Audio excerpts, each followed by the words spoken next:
Hello, good morning, everyone. We'll wait for another 2-3 minutes before starting the session.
So shall we start the session now? Yeah, please. Yeah, sure. Yeah. So Arup, is it you starting? Yeah. Yeah. Okay. Thanks. Okay. Thank you. Okay. Am I audible properly? Yes, sir. Arup. Okay. Very much. So I'll start with a few of the questions of activity session. So we'll have a bit of discussion on that. So after that, you can ask any question you are having on the activity, like whatever the questions are given, right? So today in discussion, we'll mainly focus on the first 3 lectures, that's up to starting from joining, ending with the views, right? And we'll consider a few other things for the next session, like next practice session. So we'll discuss those things on next day. So let us start with the thing. Okay.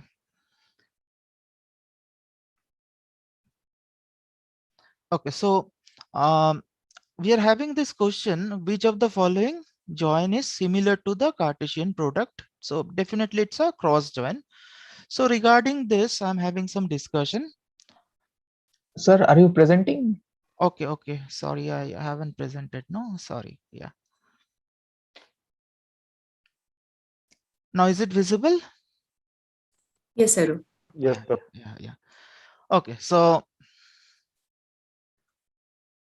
if you just check this question, which of the following joins is similar to the Cartesian product? So it's basically the cross join which is similar to the Cartesian product. So now, first I want to discuss something on the join. So basically join, we can say it can be of a,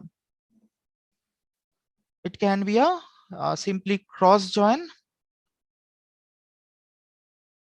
It could be a inner join or it could be a outer join. Now cross join is nothing but your Cartesian product. So we'll see some example afterwards. So let us go next. What we have. So next there is a question. So suppose employee table have 5 tuples and 6 attributes. Department table has 0 tuples and 6 attributes. Then cross join performed between employee and department. How many tuples will have? This is the question. So anybody able to solve this? Can you explain? Like anyone? Uh, yes, sir, I solved that. Yeah. So So, how we have yeah. solved it? Uh, Actually, the first of all, I have taken that the first, whenever we do the cross join, we Yeah. take the first table in the left side and second table right side. Hmm. And uh, for every tuple of the left side of the tuple, we make the all the tuple we join with the right side of the tuple. Yeah. So that's the way we do. Hmm. So since right side there is a no tuple itself, Yeah. right side has the zero tuple. Yeah. So We I cannot do thought any that, match. Yeah. We cannot yeah. combine it at all. Yeah. Okay. So So that, yeah. it's correct what you are saying. Absolutely correct. So let me give some more clarification on this. So can you see my this PSQL screen? Yes, sir. Okay. So I'm having 2 tables. I'm considering 2 tables over here. So I'm having a select star form, A values. So there are 3 tuples and there are 3 columns, right? And there is a table X values. So it's having also the same thing, 3 tuples and 2 columns. Now, how I do a cross join? I say select star form, right? I say A values, comma, X values. So this is basically a Cartesian product. So if I do this, so how many tuples I'm getting? It's basically giving 9 tuples and it is giving basically 4 columns. So initially I have 2 columns, 3 tuples, 2 column, 3 tuples. So after doing the cross Cartesian product, I'm getting totally 9 tuples having 4 columns. So you need to remember simple calculation is the attributes or the columns will be added and tuples or row will be multiplied. So it is 3 into 3, 9 and column 2 plus 2, that's a 4. So there you are having 0 tuples in a table. So 0 into anything like it's a 0, right? So I can show you another example. So I'm having here tables calls as a item, items and shops. So I make a select star form, items. So there are 2 columns here, the item number and the item name. Item name I have taken simply it's a B or C. There are 3 items and in the shops table, I'm having 3 columns and 3 tuples. Now, can anyone tell me if I do a cross join between these two, how many tuples will come and how many columns will come?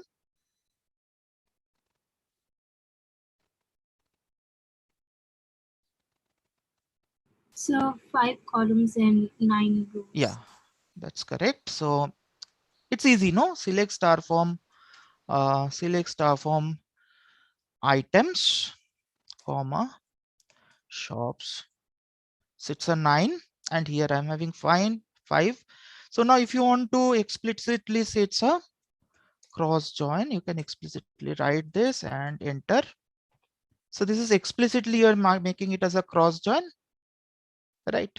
And if you do just like this, this is also by default a cross join. So this one and this one, they're the same thing. So this is by default is a cross join. So I think it is okay, right? The cross join understanding, right? Anyone having any confusion about cross join?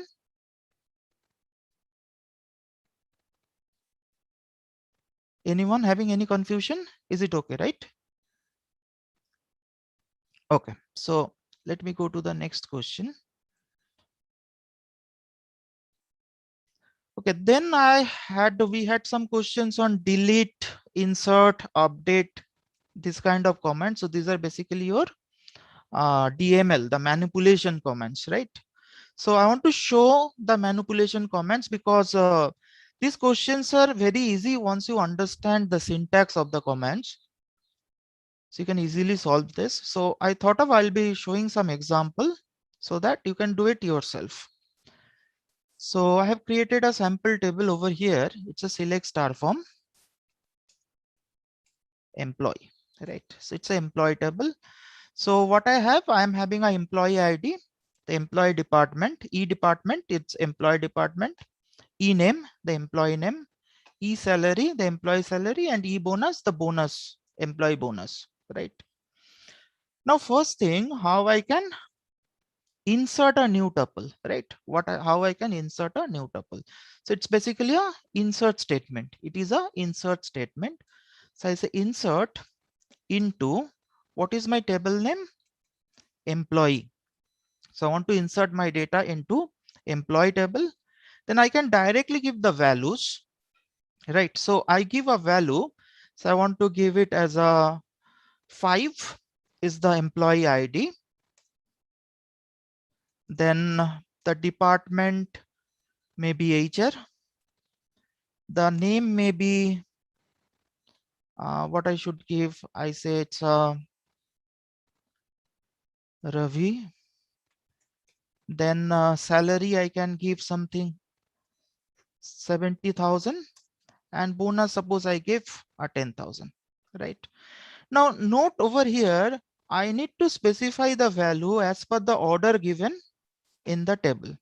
So it's a EID, E department, E name, E salary, and E bonus, right? So if I enter,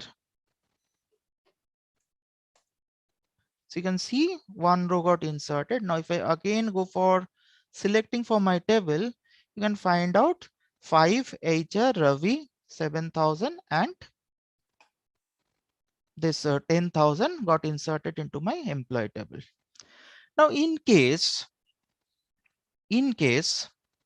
certain employee doesn't have a bonus, right? Certain employee doesn't have a bonus information, right? So how I can insert it?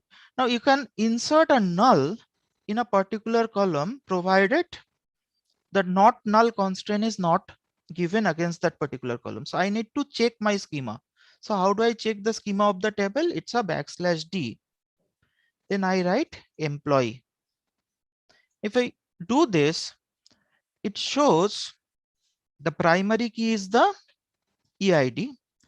EID is my primary key, and for which I'm having the not null constraints. For all other columns, for all other attribute, the entry can be a null. The entry can be a null. So what I'm planning, suppose I want to insert information about an employee for whom I don't want to give any bonus, right? I want to make the bonus as null. I don't know the bonus information. So how that insertion can be done? So I say insert into employee values. Suppose EID is 6. I want to give a name. Say the name is I give as a Dilip. Okay, first I need to give the department because I need to maintain the same order. Suppose this is IT, then followed by Dilip. Then suppose the salary is something 50,000 and I don't know the bonus. So I want to put a null. So just I specify over a null, right? So if I do a select, you can see for Dilip, the e-bonus portion is null, right? The e-bonus portion is null. Now, suppose I want to delete a particular row, right? So I want to delete a particular row whose employee ID is 5, So if I say a delete form, employee, if I just write and execute this, it will delete all the rows. But I want to make the delete on a condition. So I need to give a where clause. I give a EID, where the EID have given as a 5, right? So I want to delete this particular row. So if I do select, you can see the row 5 got deleted here, right? Now there is another way you can do the insert. We have seen this, right? The insert query. So insert employee, you can explicitly mention the column name for which you are doing the insertion.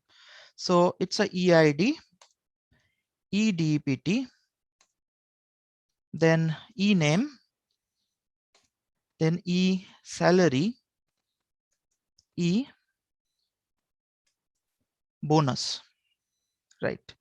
So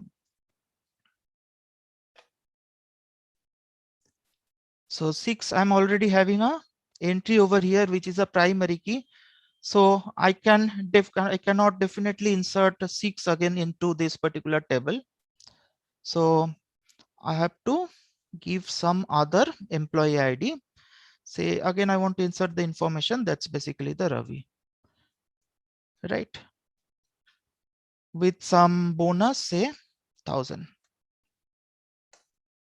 So you can see again, it is got inserted here. So it is explicitly I'm mentioning the column names. Now the good thing about mentioning the column name is that suppose again I have deleted this row 5 and I want to again insert the same information. Now what I have done, I have specified the E bonus first, then I am mentioning the E salary, right?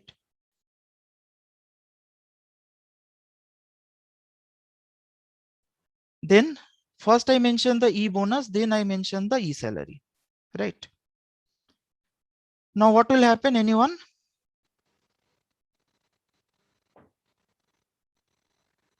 So the values will get changed. Yeah, this 5,000 now get into the E bonus, 1,000 will go into the E salary, right?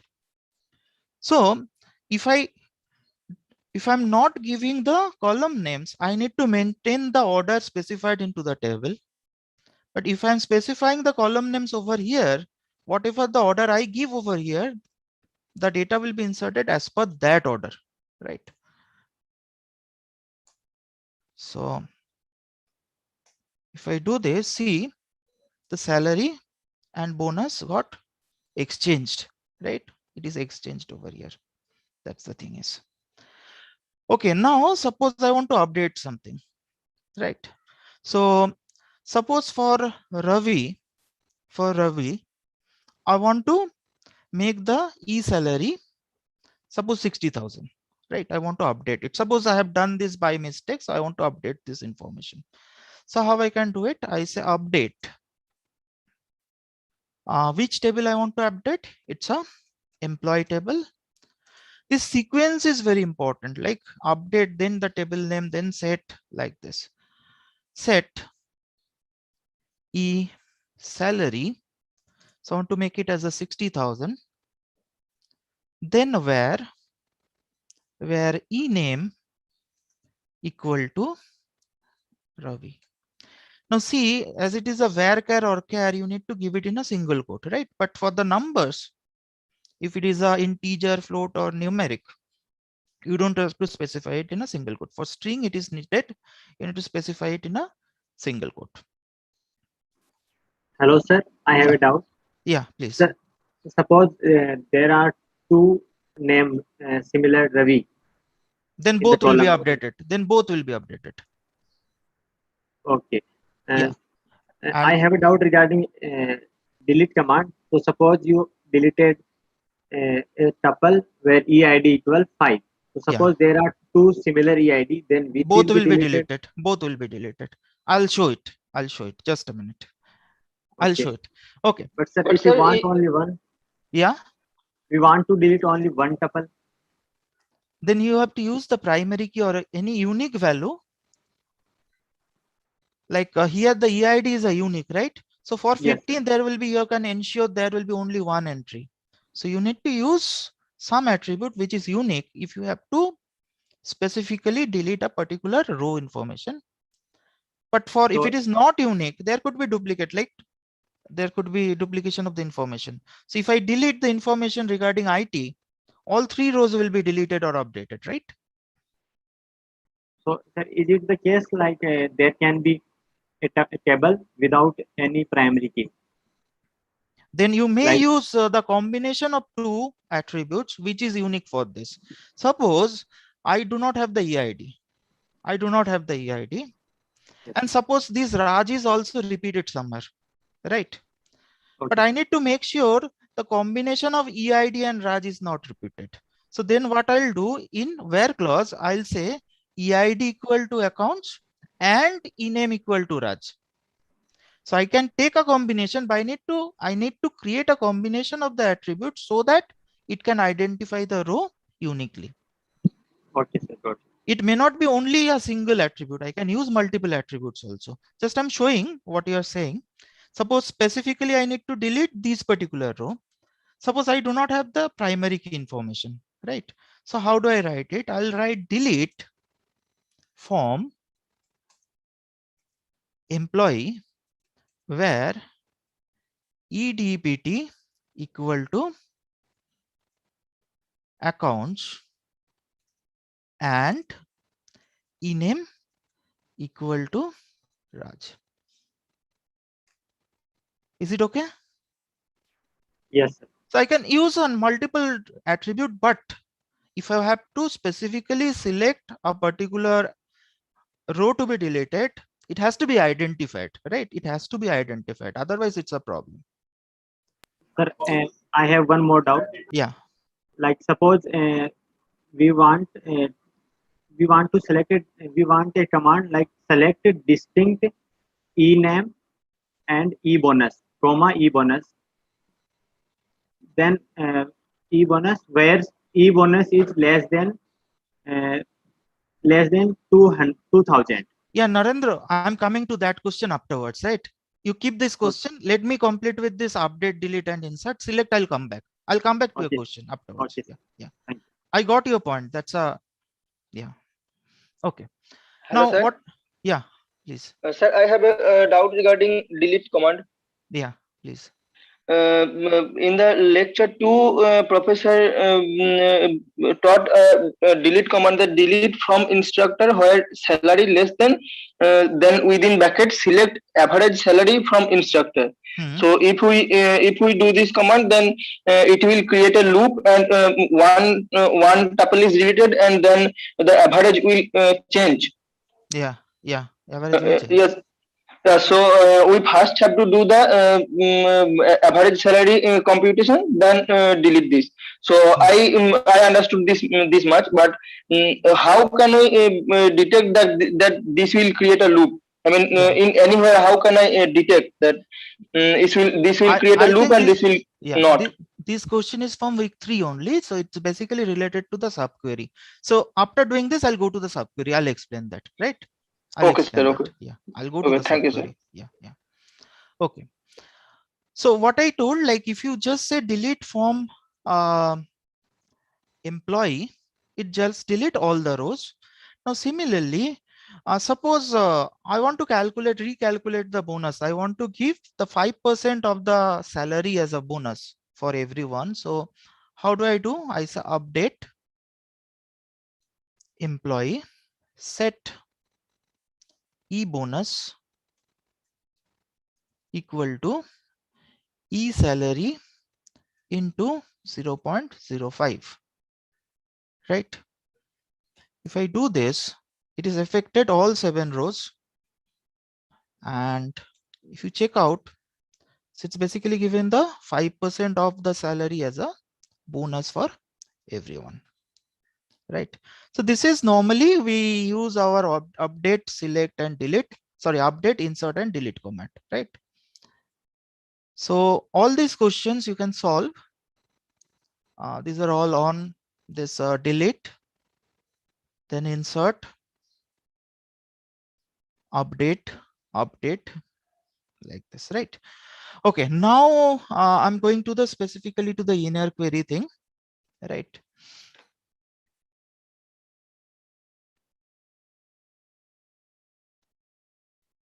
Okay, before going to the inner query, so another thing I want to mention, somebody has a question on this different kind of inner join, that's a theta, equi and natural join, right? So I want to show you how you can do this.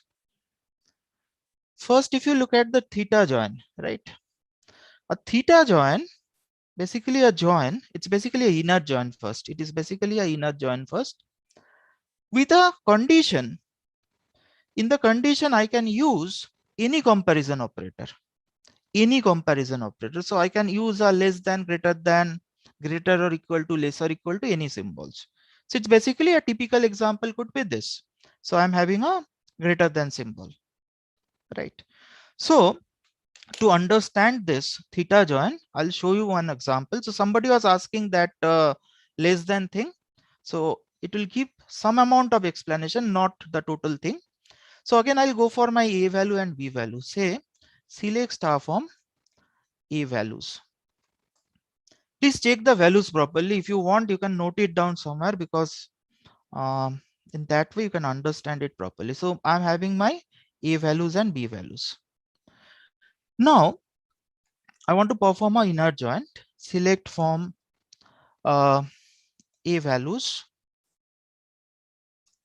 join B values. So joins are by default inner joins. If you just write a join, it's basically a inner join. X values on A values dot val is less than X values dot val. So what will happen in this case?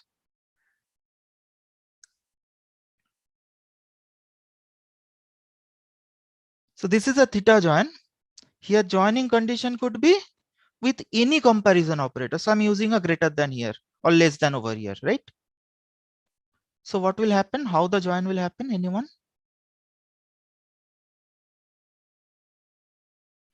Now from A-val, yeah, anyone? Total, it will be like comparing the values from. So it will consider this A1 and 4. Now this 4 is less than 7. So it will combine with 7. This A1 4 will combine with A3 7. A2 8. 8 is not less than any of these values. It won't be combined with anything. A3 2. Now 2 is lesser than all this. So it will, this last particular tuple will combine with all 3. So you can check it out. See, this 4 is less than 7 from X value table, right? But 8 is not lesser than any val of X value. So it is not combined with anything. 2 is less than all these values. So it is combined with all these particular values.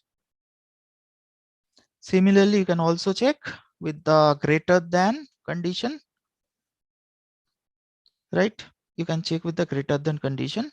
So these are basically the theta join where we can use any arbitrary comparison operator, right? Now a theta join become a equijoin.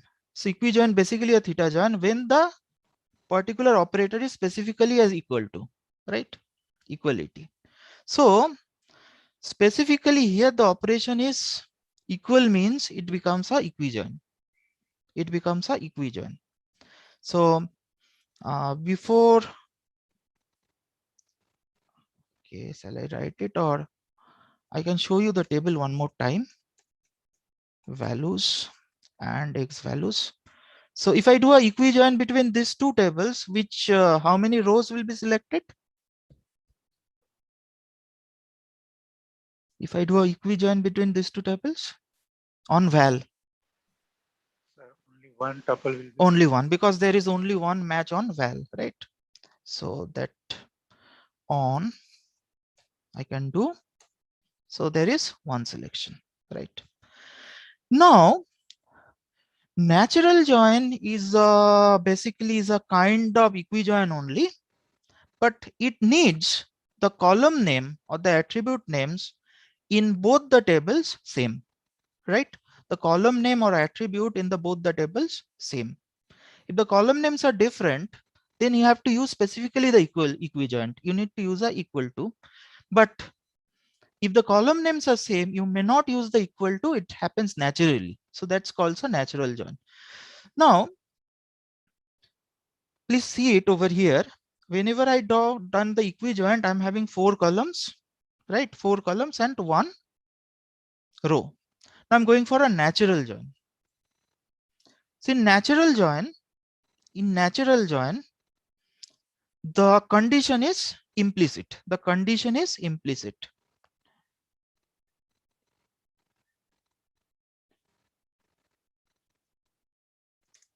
The condition is implicit. It makes a equality between the same name. So if you look at both the table, which column is having the same name? This val. It is not only the same name, it has to make, you have to make sure the domain of the particular column also is same. Domain of the particular attribute also is the same. So val, both are integer in both the cases and it's having a same name, right? So the natural join automatically do a equality or implicitly do a equality on this particular column. Now we are getting the similar kind of output, but only thing is in the attribute list, we are having now 3. This repetition of val is not there in natural join. So that's a very crucial point you need to remember, right? So many cases you will get a question, how many attributes will come for a natural join and how many attributes will come for any other join. So for any other join, the columns on which you are putting the condition will be repeated. Only in case of natural join, the particular attribute on which you are putting the condition won't be repeated. So that's basically theta, equi, and natural join. Anyone having any confusion regarding this? Hello, sir. Yeah, please. Sir, in natural join, what if there are more than 2 attributes with the same domain and same name? I'll go for this. Yeah, I'm giving the example. I'll give you an example. Yeah. Could you please repeat the part where then repetition of tuples will be there and won't be there? See, whenever I have done this equijoin, this val, I'm having 2 val column, right? Because one is coming from a val, another is coming from x val, right? One is coming from a val, another is coming from x val. But in natural join, same was happening in cross join also. Yeah, for all the join this will happen. Only the exception is natural join. Natural join makes sure in both the table column names are same. So there is no need to repeat it. No, we can just give it only once. So that's why in any kind of natural join, on that column you are making the condition on which you are making the condition that won't be repeated. Yes, but then in other type of joins, doesn't it automatically know that okay, these 2 columns in the 2 different tables are same, so let us keep it one only? No, Why that doesn't happen? it walks in a it walks in a generalized way. Like it may be the same or different. Whatever you have, it just put over here, right? So that's why it repeat it. It works in a generalized way. For every condition, it works in the same way. So it may be the same or maybe the different, it just put as it is. That means it doesn't check for the No. similarity between the type domain and the column name. Column name is not important, but domain has to be same or similar, compatible domain. Like you cannot compare an integer with a string, right? Yes. The domain must be compatible, but name does not matter. The name has to be exactly same when it is a natural join. So that's why it won't be repeated. Okay. Hello, sir. Is it like that in natural join? By default, we take the those tuples which have the same value in the common Same attribute. name, not values. Same name. Like here, it is only one tuple is selected with the val false. Okay, you are telling the equal, condition will be applied on the value, but I'm saying the equality will be considered on the matching column. So here, yes, see, val is val. So it is basically a underscore values dot val equal to x underscore values dot val. So it is by default this condition. Yeah, it is basically doing the same thing, right? Okay. It's basically doing the same thing, but as it you mentioned, it's a natural join, so it's do it on the same name, so don't repeat it. So if we actually define a condition like natural join x values on value greater than 4, greater than 2. So it's normally not required for a natural join, because natural join implicitly it's a equijoin, right? Always you check for a equality. So you have to mention a generic inner joint where you can give different kind of conditions. So see, you're making it specific. Theta means you can use any operation, any number of clauses, right? But equi means you're telling now we are specific to the equality. Now, whenever you're coming into natural join, you say it is equality, but not on any arbitrary column. You need to make sure the column names are same. Okay, like it means in the theta join, it is not possible to have a single column with this. That is the common in both. No. You try to understand in this way. Okay. Natural join, equijoin, both are theta join, right?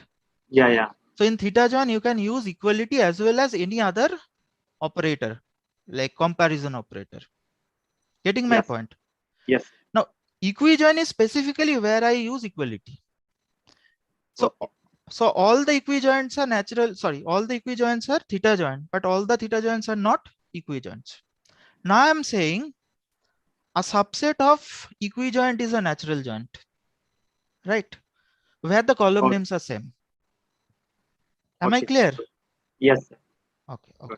Thank you. Now I'm having a question. See, I'm having another two tables. Select star form items. Selects, okay, no, not this one. Okay, select star form shops. If I do a natural join, the natural join take place on which column? Natural join will take place on which column? Hello. Item number. Yeah, it's clear, right? Okay.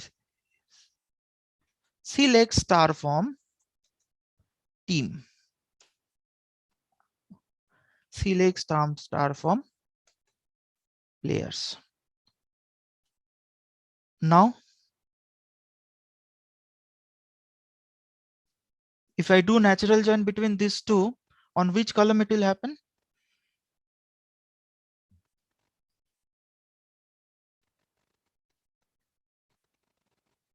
Team ID. Team ID. Team ID and ranking. Sir. Team ID, ranking. Anything else? Ranking. Anything else? Name. Name also, right? So basically the three attributes are common. Team ID, name, ranking. Team ID, ranking and name. So it's basically where team ID equal to team ID and name equal to name and ranking equal to ranking. Getting my point? So if I do a simple select star form team inner join or join, whatever you say, with players on, suppose I give it as a T, name as a T and here P. So T dot team ID equal to P dot team ID. So I'm getting many matches, right? Now I thought of, why not try a natural join? Natural join players. Now suddenly I say no columns are, no attributes, no rows are fetched. Why?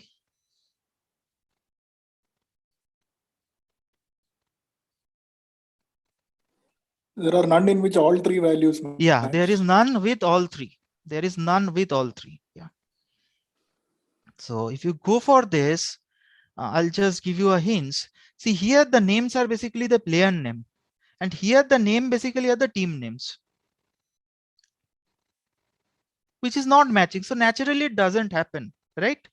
So it's basically you're also giving a and T dot name equal to P dot name and T dot ranking equal to P dot ranking.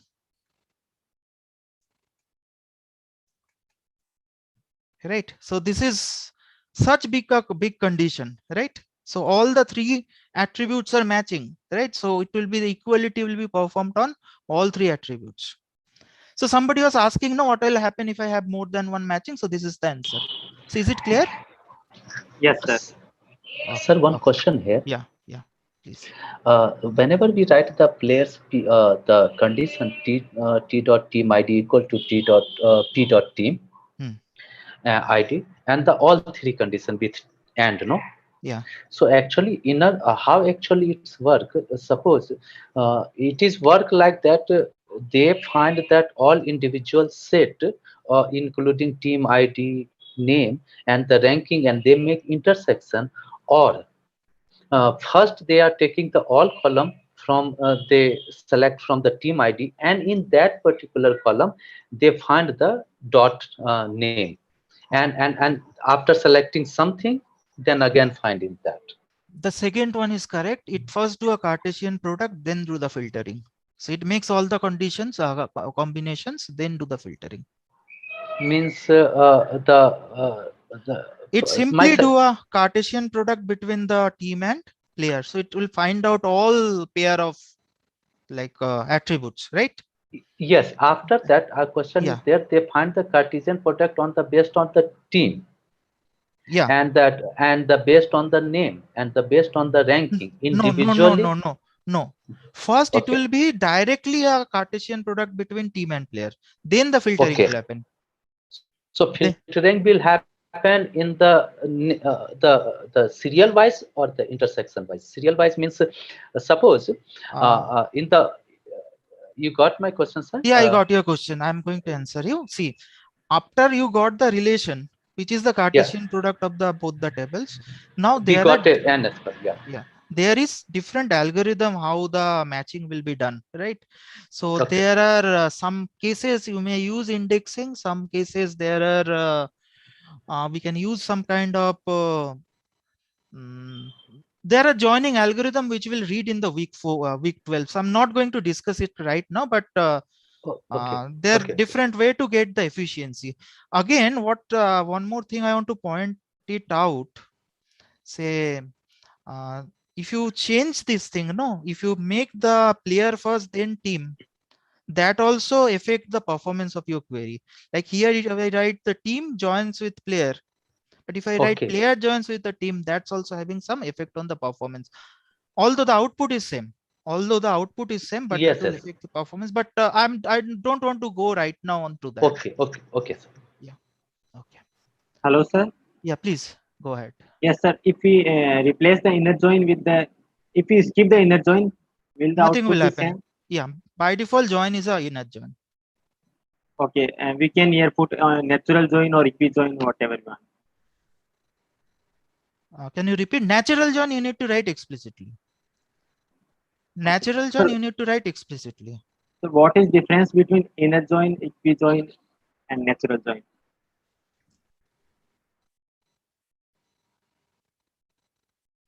What I show, the inner join could be of three kinds. It could be a theta, equi, or natural.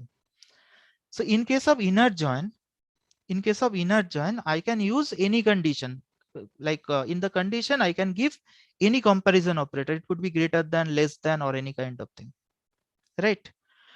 Now equi join also is a theta join, but I need to make sure that all the operators are equality. I can only check for the equality.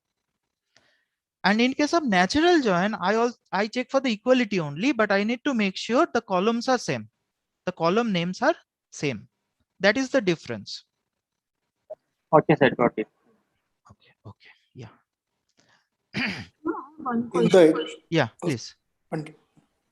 So when we delete a row or drop a table, can we recover the data back? Sometime yes, sometime no. It depends on how we are making your transaction. So we'll go in detail for this in week, I think week 9. We are having this thing in detail, right? So there are few things. There is something called as a auto commit variable. We need to set it. Then we need to give it as a transaction so that we can roll back it. We say it's a rollback. Like we can go back to our previous point and reset everything.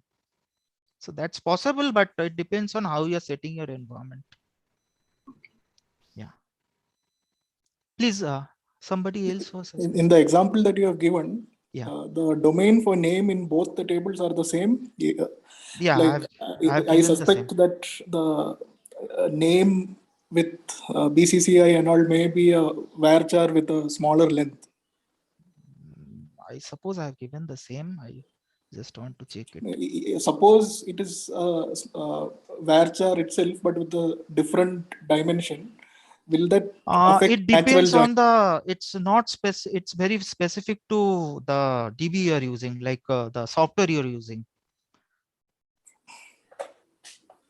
That length you're telling, no? I got your point. So see, it's basically, there are many softwares like DB softwares like Oracle or on who are very specific about the domain, but there are something like SQLite or something who makes the compatible type. If it is a string type, means it is matching. If it is a number type, that's matching like this. So it depends on the specific software is taking, but from the theoretical point of view, the domain should be exactly same. Getting my point? Hello? Yes, sir. Thank you. Yeah, that's the thing is.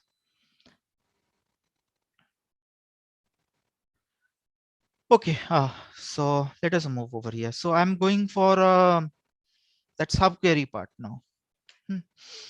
So subquery, basically we write something as a in. So anyone can tell me that with our conventional where clause with and or, can I represent the same query? Yes, sir. Yes, sir.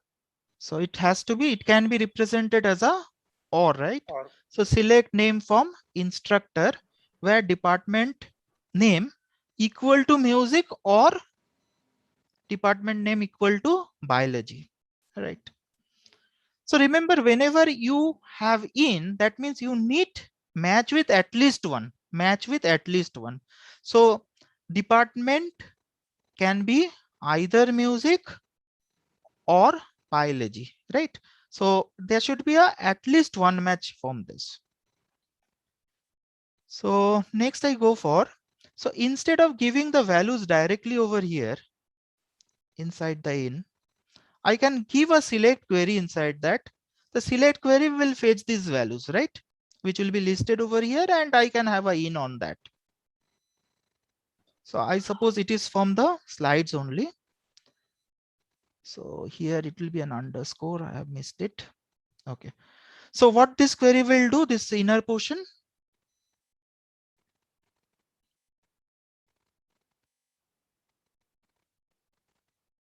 Both have to be correct. Yes. Both of them have to be correct. No, I'm telling what this insert that inner query is doing. Only this part. It will select the course IDs. It will select the course IDs which will be running in the spring semester in the year 2010, right? So then I'm putting this in with a and here with the outer query. With the outer query. So what does it means exactly?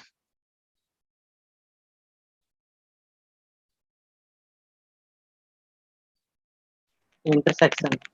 It's basically an intersection. I mean to say which course run both in the fall 2009 and spring 2010, right? So this will select the courses running in spring 2010.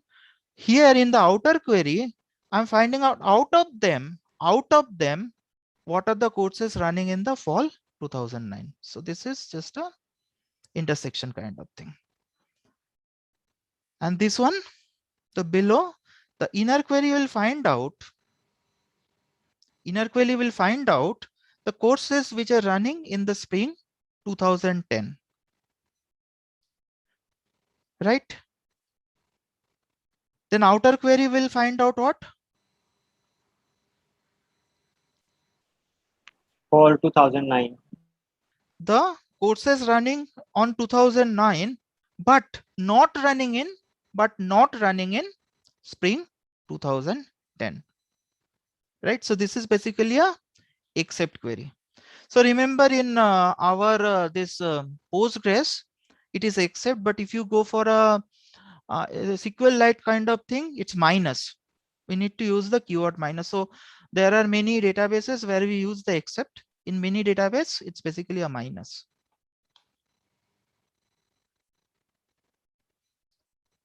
This is anyone?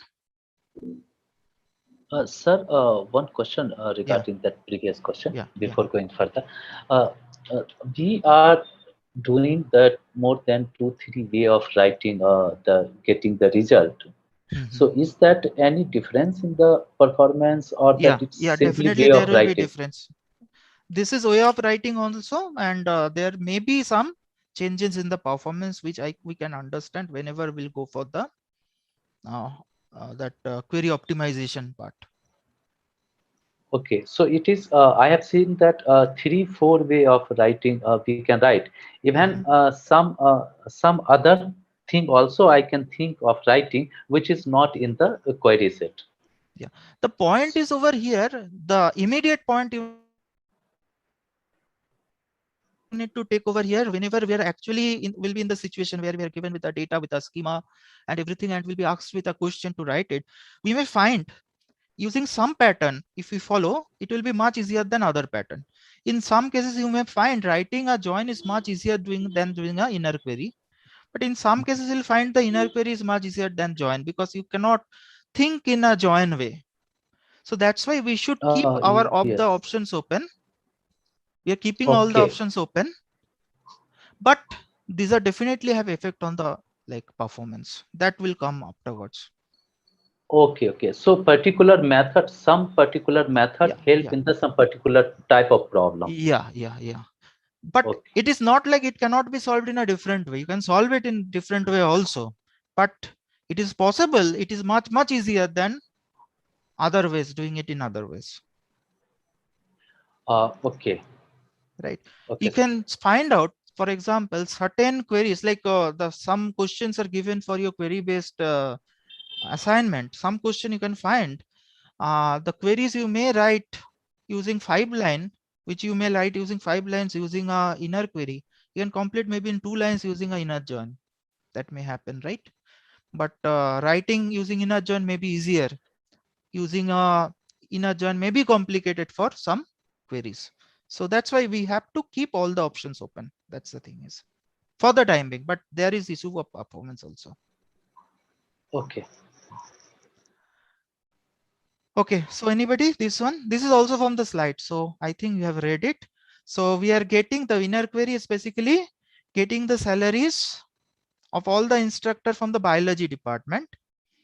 So what we are going to find out, I want to find out name of the instructor whose salary is greater than some of them. Some of them means, some of these salaries means At least one. at least one, at least one. If I give here any instead of some, I don't give a sum, I give a any. Does it make any difference? Anyone? Okay, try with any letter. It doesn't give, actually doesn't give any difference. So sum and any can be used in all the cases, right? So for example, sum, as we know, this is also from the slide. I think you have done it for sum. So if you have 5 less than sum of this, I find, yes, it is less than 6. So at least one matching is should be there for making it true. So it's a true comparison. 5 should be less than at least one of this. So it is neither less than 0 nor less than 5. So it's a false. 5 is equal to some of them. So it is not equal to 0, but it is equal to 5. So I'm getting one matching. So it's fine. 5 is not equal to some. So it is not equal to 0. So it's a true. So like this. So any is exactly working the same way as you have for sum. So I've written it explicitly over here. So it's basically checked for at least. All means what will happen here? So it will select the salary of all the members, all the instructor of the biology department. You need to find out the instructor name whose salary is greater than all of them, right? So simple way, the 5 must be greater than all of these values. Is it okay? No, it is greater than 0, but it is not greater than 5. It is not greater than 6. So it's a false. 5 is less than all, less than 6, less than 10. So it's a true. Equal to 5.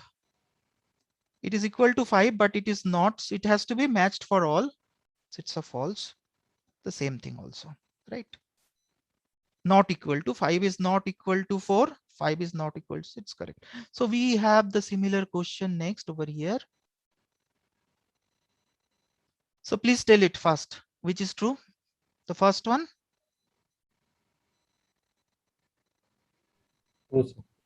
True. False. 1 minute. First one is true. The second? False. False.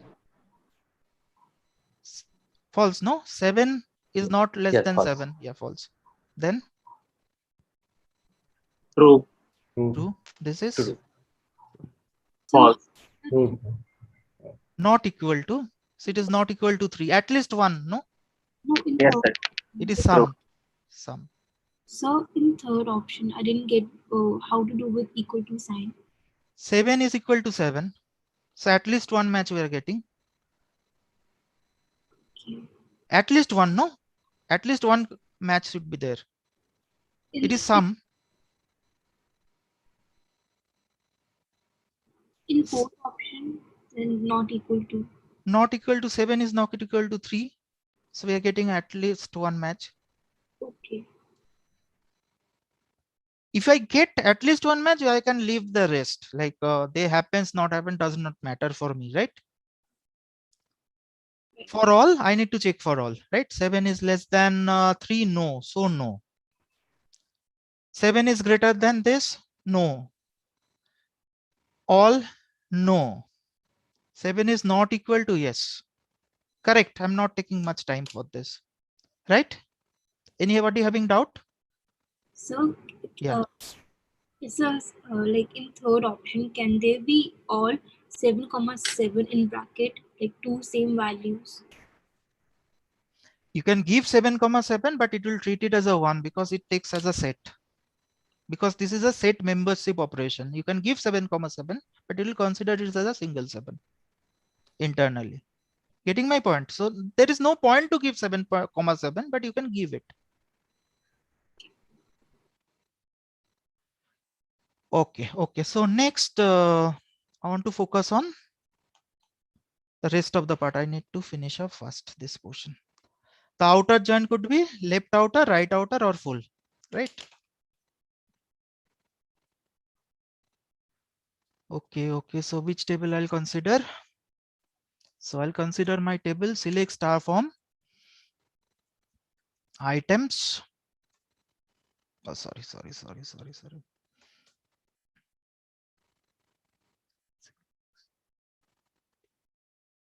star form items and select star form shops. Okay, check out this. So basically I'm telling the information it contained. Item number 1, which is A, is available on shop 1, right? Available on shop 1. The item number 2, B, is not available on any shop. Item number 3, C, is available on shop 3. Whereas I am having another shop, that's a shop 4, which supposed to have the item 4, but that information is not available on my item table. Is it okay understanding what are there in the table?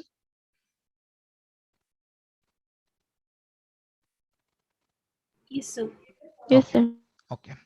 So if I do a inner join or a natural join, say select star form items, natural join shops. So this is the inner join, right? So do we lose some information? If some information got lost,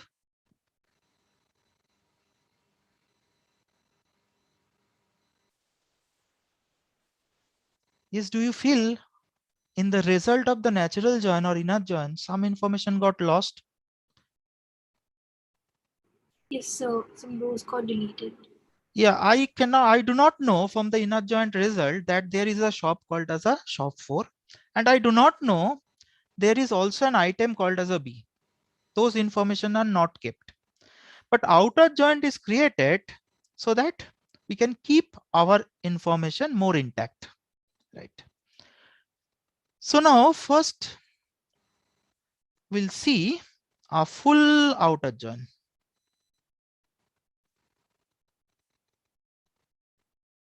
On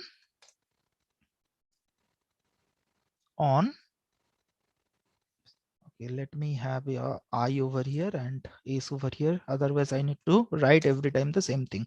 I dot item number equal to ace dot item number. Now what happened? I have my shop information also, B information also, but I do not get any matching. I do not get any matching for my shop 4. I do not get any matching for item number. So what will happen to these portions, these attributes, these particular fields? Because from the shop table, I do not get any information corresponding to item 2. Similarly, from the item table, I do not get any information which is corresponding to shop number 30. So is it blank? Null value. These are all null values, right? So whatever the match is happening, we are getting it. But what are not matching also, those are also we are getting, filling the rest of the attributes, rest of the fields with the null. So I'm not losing any information in that way. Getting my point? Okay. Can somebody tell me what will happen now?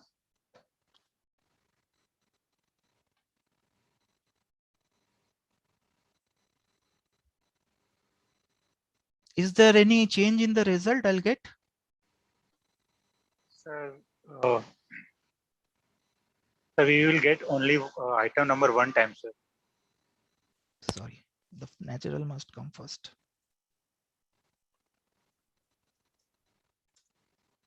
Yeah, right. So you got it, right? Okay, left and right is the same thing for the outer full outer join. In the left, if I write it as a left, then whatever the table name or the relation name we give in the left, that comes in the full. Whatever appears on the right, that only the matched tuple will come. If I make it right, the right relation or the table comes in the full. Whatever on the left, only the match thing will come. So I want to write it and I'll show you. So instead of full, I give left. So left I'm having the items. So item coming all the information from the items. But for the right, the shops, only the matched thing are coming. If I make it as a right, so whatever the relation given on the right, that is coming in full. Only the matched thing are coming on the left hand side. Okay. I think it is understandable, right? Everyone? Yes, sir. Everyone fine? Agreeing? Yes, hello, sir. Yeah, please. Sir, can you again explain full natural join? Yes. See, previously, whenever I am given the condition explicitly using on, right? This item was there in the shop table also, and item number was there in the items table also. So it is appeared twice. But whenever I mention it's a natural, I don't have to keep the condition explicitly because it will automatically take the common name, right? Common column name, because it is the item number. So it will happen on the item number. But what I told, whenever I make it as a natural join, the common name won't be repeated, right? Here it is repeating twice, but automatically it won't repeat it over here on a natural join. That's the thing is. Okay, okay. That's the same thing what we have discussed for inner join. The same rules goes over here also. Okay, sir. Okay, got it. Okay, okay. So this discussion I'm stopping currently. So we'll start with taking the question on AQ, and all other questions you have, you can ask them one by one. So some questions I kept pending, you can ask them. Just 1 minute. Let me share the.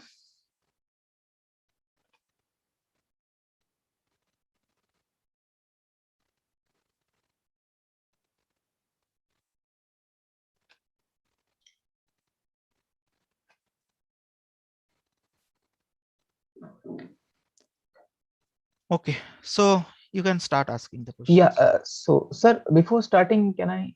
Yeah, please, Bhaskar. Yeah. Yeah. Okay. So, hello all. Hope you all are fine. Just I'm starting. Means I was planning to do a little exercise with all of you, since this topic came up, that we can write one particular query. Means with respect to a given question, we can write a query in many ways, right? So there are more than one possible ways of writing the same query, which will fetch the correct result only. So, and as sir rightly explained, that some of them are very difficult to write. Not difficult means difficult in the sense it would be long. It would take some more efforts from your side. And some of the techniques of writing the query will make it simpler. So what I think is good for you is to clearly mark the boundary that where you should use one particular kind of query. See, knowing all the types, it is very nice. You can write any, you can customize your plan, you can write any particular answer in many different ways, right? But you need to know at what particular questions I need to use this particular technique, right? So that is quite important, and to judge that, you must be aware of the different types in where you have to use a particular kind of style of querying, right? So we would discuss a little on this, and yeah, I would like to present my screen. So just a second. Yeah.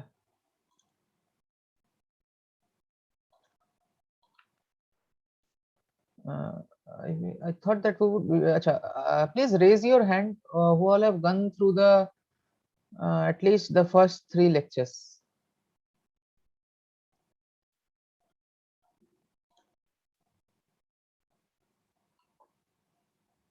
Okay.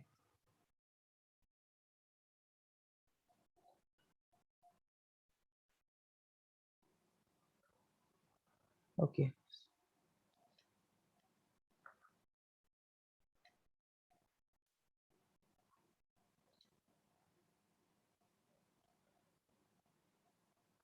I hope my screen is visible. Yes. Yeah, Yes. Okay, okay, fine. So just a second. So the first thing that we learned is normal querying, right? The simple queries that we actually wrote. Simple select statement, simple query. Simple queries, right? So I will not go into examples of simple queries. After that, the next thing that we learned is grouping,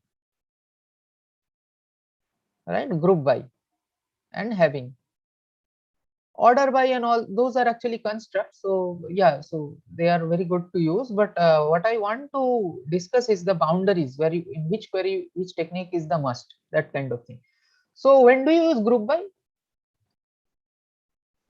Acha, should I do it in a periodic manner? Okay. So wait. You all can go to this link. Huh? I think the link is joinpd.com and this is the code that you must enter. Huh? Please go and then I would start a prompt.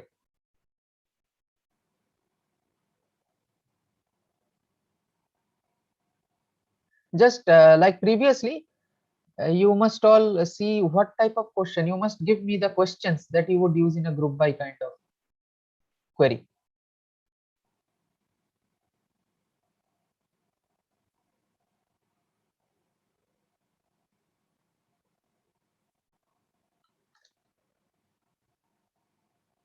Okay, why is this showing activity session? Sorry, I did not update it. Anyways.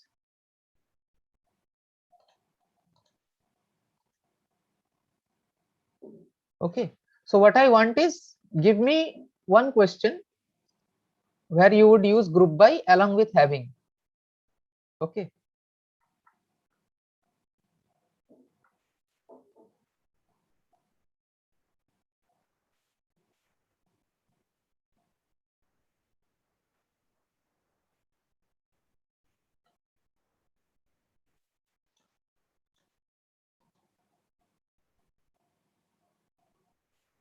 Sorry, did I stop streaming?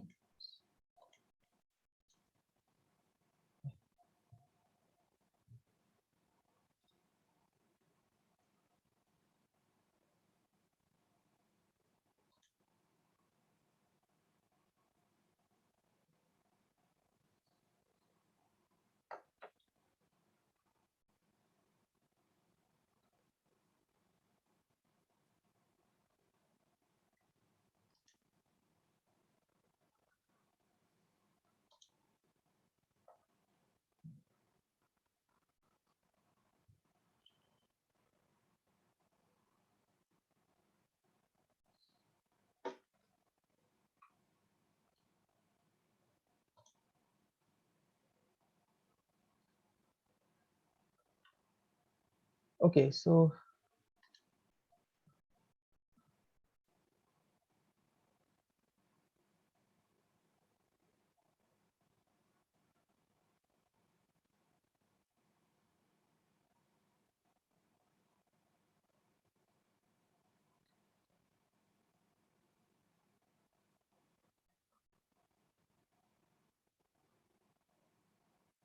okay, so see, find the names of professor from each department whose salary is greater than this thing. So within each department, you are printing all the names, right? You are not specifically picking one professor who satisfies some, means you have to, okay, so this query you have to frame it in a different way, right? Okay.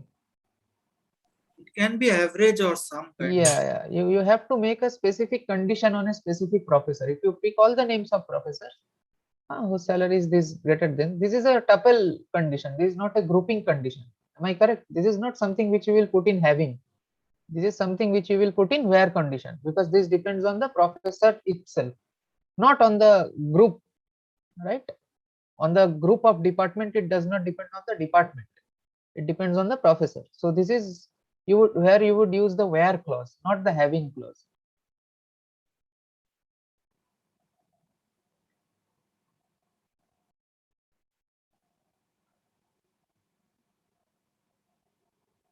Same thing, See, if you are grouping by department, then you cannot do the salary in having, because in department you have all the professors. You cannot judge a salary attribute, which is, the salary is not an attribute of a group, right?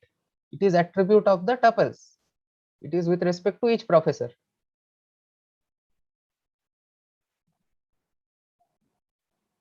You can put that select names of all professor in a department who have maximum salary. That you can do. Who have maximum salary.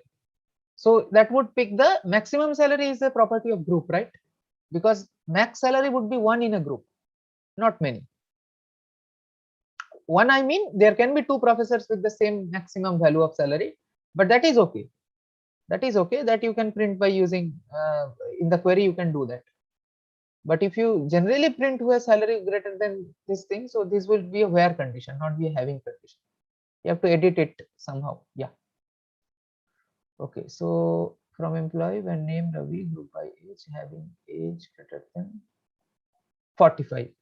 Okay. Okay. So this will print the name and all the details of those person whose name is Ravi. There can be more than one Ravi, and you are grouping by age, having the age property greater than 45. Okay, fine.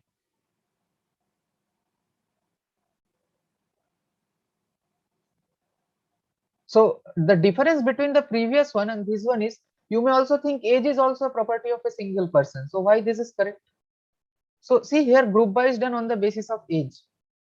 So what he will get here is, he will get the groups with respect to age. And then I am checking that among those group, which is based on age only, I am picking those groups who have greater than 45 value. Anyways, so yeah, what I would.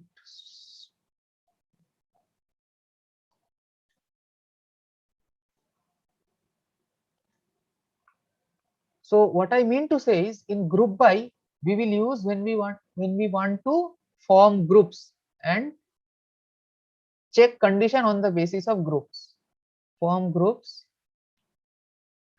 and queries like select maximum salary,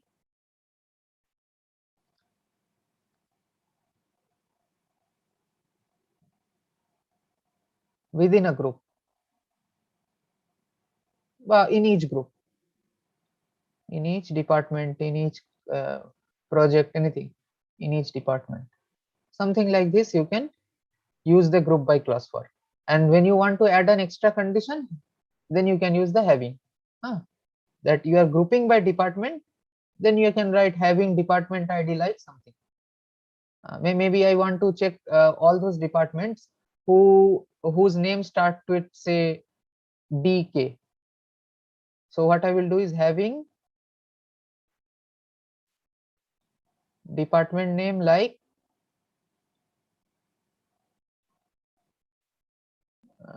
yeah, just a second.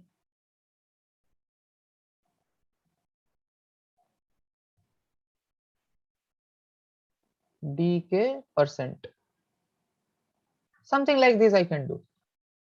Okay. Anyways, so basically when I'm grouping, then we will use group by. The third thing that we learned is set operations. I think this you briefly learned in week 2 and week 3 starting. We have the set operations. Now, can you all tell me an example query where you have to use set operations? Yeah, that I think we will do that. You can unmute yourself and tell.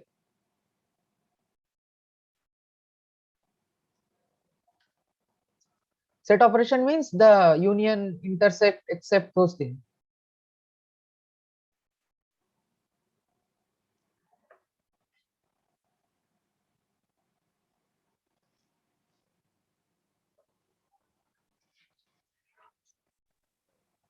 So where we have to compare same type of attributes. Very good, very good, very good, very good. That's the so that's why I thought of coming into discussing these things. The most important decision that you have to take, that when should I use set operations, means you have to use set operation. There are very less other ways to write such queries. that when you are comparing a same attribute, on the basis of a same attribute you are comparing. So let me give you an example. Write the names of, find the names of all hotels which are located in Kolkata.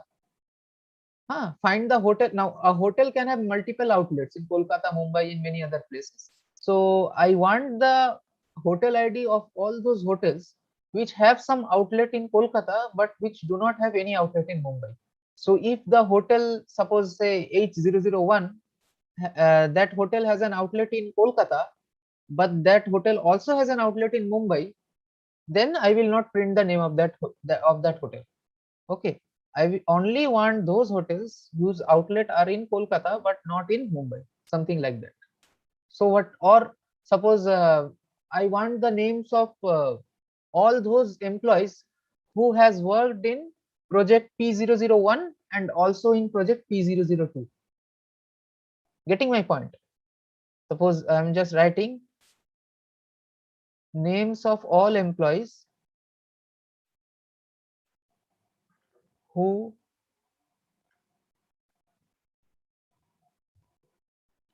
worked in project P001 and P002. Can any one of you suggest me any other way of writing this query? And yeah, and the correct way also. What is the correct way of answering this query, and what is, and if you think it can be done anything other than using set operation, that way also you should mention. Yeah, we would have a discussion, right? Please unmute yourself and whatever you are thinking, please speak.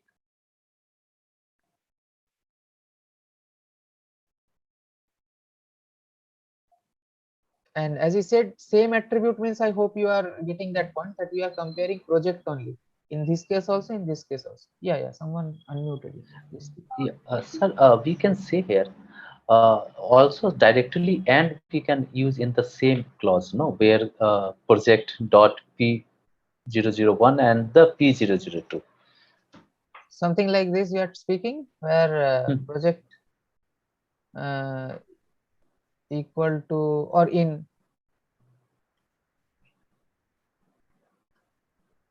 No, then it will come common.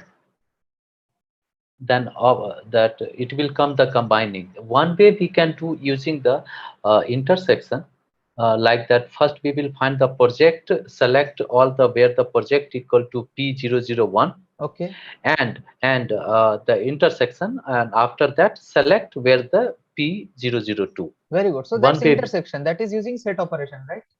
Yes, set operation. I'm telling, if you can find any other way other than set operation.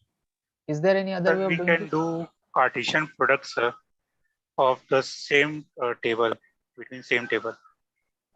Cartesian product of the same table. Cartesian product will arbitrarily combine all the rows.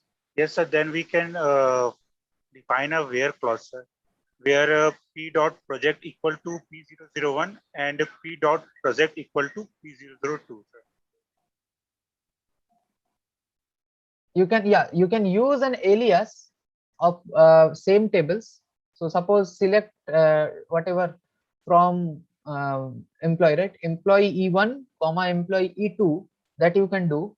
Then you have to make a where condition where E1.eid equal to E2.eid, so that you get the join on the basis of each employee and not arbitrary. And then finally you have to check where E1.pid equal to project ID equal to P001 and E2.pid equal to P002. Would that suffice? Am I correct? Yes, sir. Yes, sir. That one case you did not consider. That case is the other side can also happen, right? E2 can be in P001 and E1 can be in P002. So you also have to add another condition, or you have to first make AND, then you have to add this condition P001 and 1 and 2 with respect to E1 and 2, and then you have to add another OR, and then you have to check the other side also.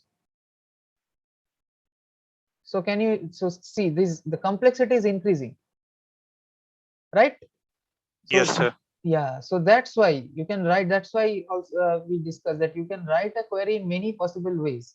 but you have to take the path which will give you the correct result in short time.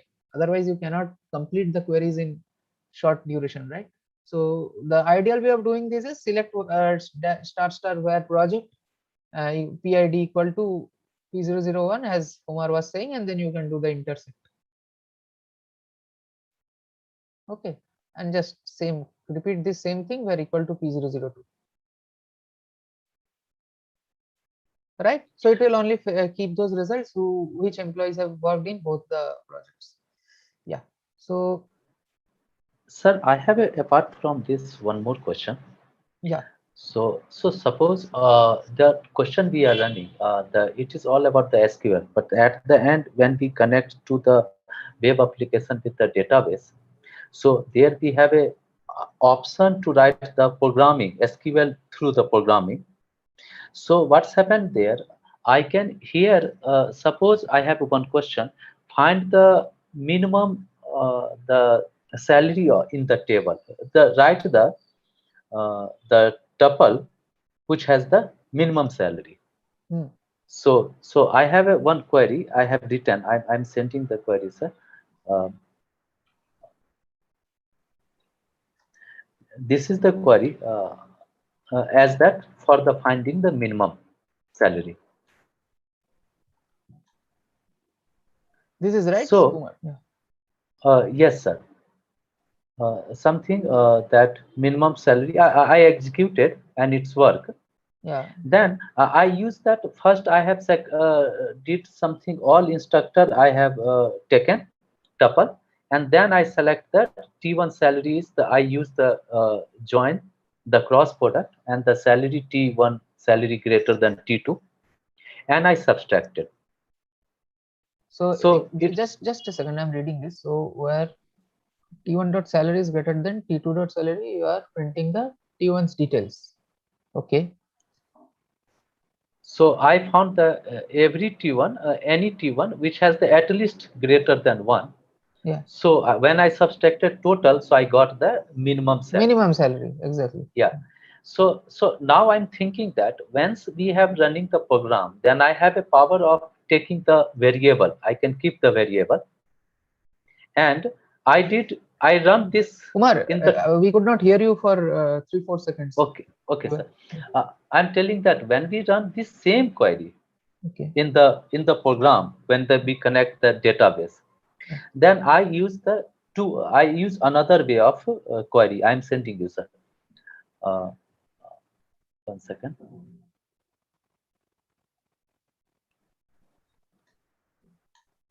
This one. Okay. So in the first line, I have select the only minimum salary from the instructor.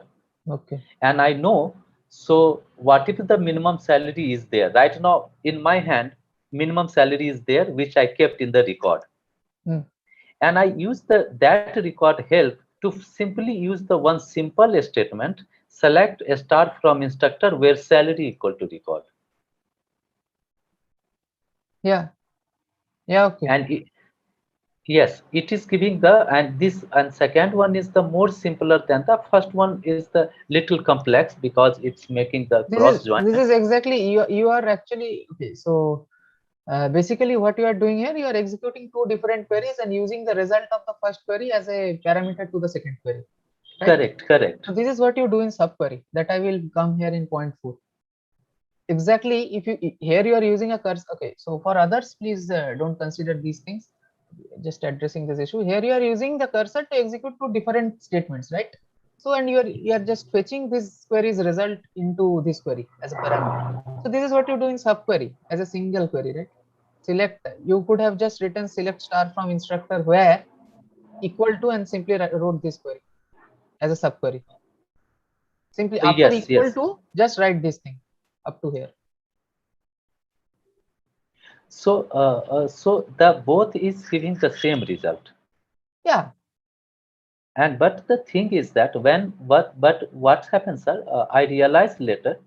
So if I'm running this same query, if my server is there on my computer itself, then there is no difference. but we running the same query when my server is in the different place, like that my server is I'm in India, my server is in UK, then both query is running in the two different time. And two different time interval. I'm sending you results, sir. What's the result I got? Okay. No, understood. So first program I run that here I gave in the chat. Yeah. First program which ran and which is the easier, and we run through the program where that I use that one variable in one place. Yeah. And using one variable, it was taking 0.93 second. And when the second where I use the complex query, even I was making the bigger table, it took the 0.20 second. Yeah, exactly.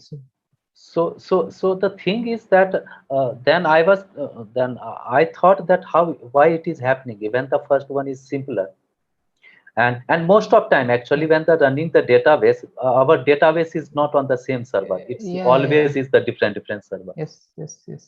So which one is the better, and the thing is, yeah, so see these things again we have to address in week 12. Why after creating one query, running one query, the next time you run it even if you create a bigger table, if you are running similar kind of query, then it would take lesser time. Yes, this is more pronounced in simple select statement also, when you are making not simple, complex select statement also.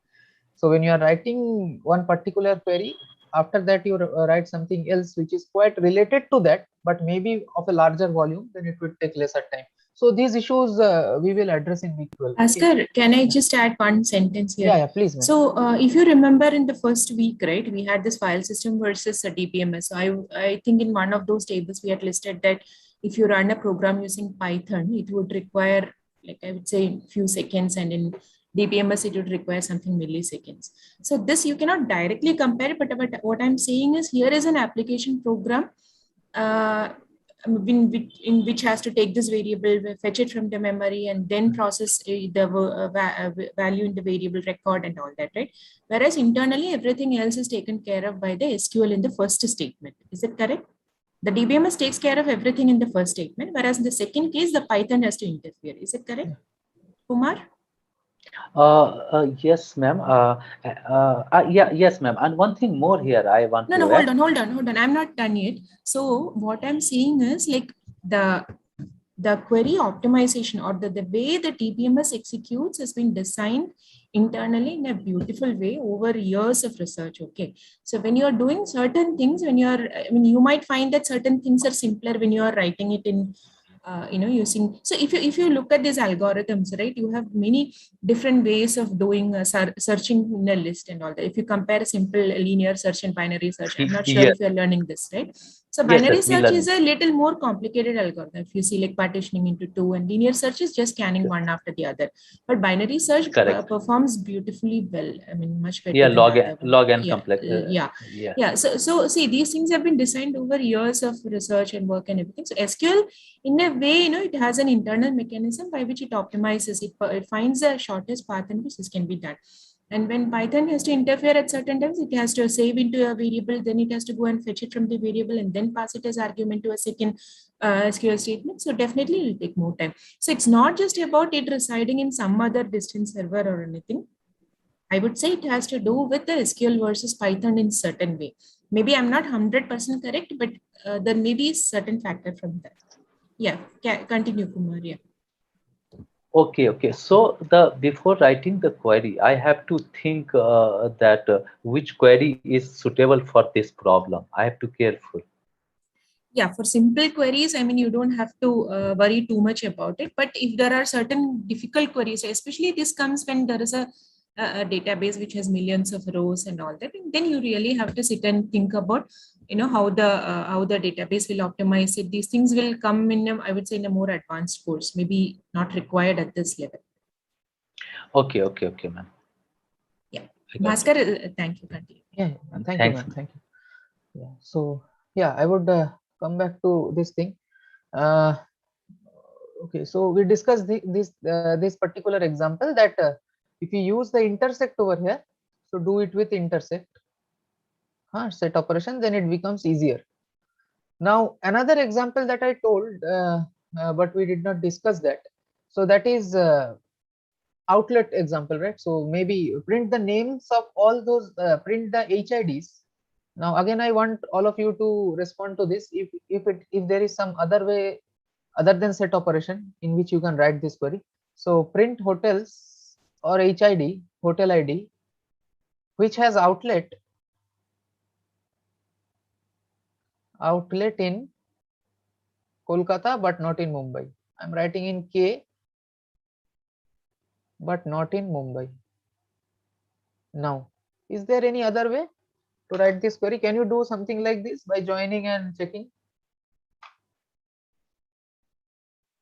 Achha, who told the answer for this, that we can join and sorry for I did not notice you. Sir, it was me, sir. Yeah, Ashraf. Yeah, so can we do the same over here? Can we make a join, say hotel H1, hotel H2, and then we compare H1 dot maybe outlet equal to Kolkata and H2 dot outlet not equal to Mumbai, something like that. Can we do? Sir, we can do it by nested query, sir, where we can use not in, sir, operator. Yeah, I have not yet come to nested query, but in terms of join, so can we do that? Nested query, I will come. The next thing, the point number 4, I will address nested query.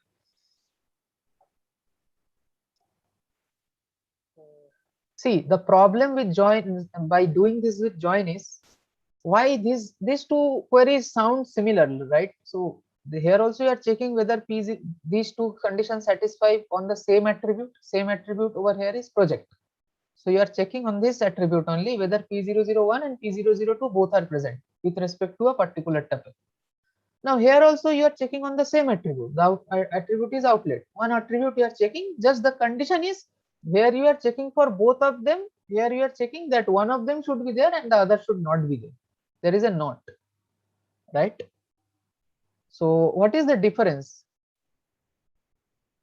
That this is where you cannot do join actually. Now why you cannot do join? Or you can disagree also. You can just give me the reason why you think you can do join. Self join, I mean. So suppose hotel H1 comma hotel H2 you do, and then like the previous one you do H1 dot HID equal to H2 dot HID.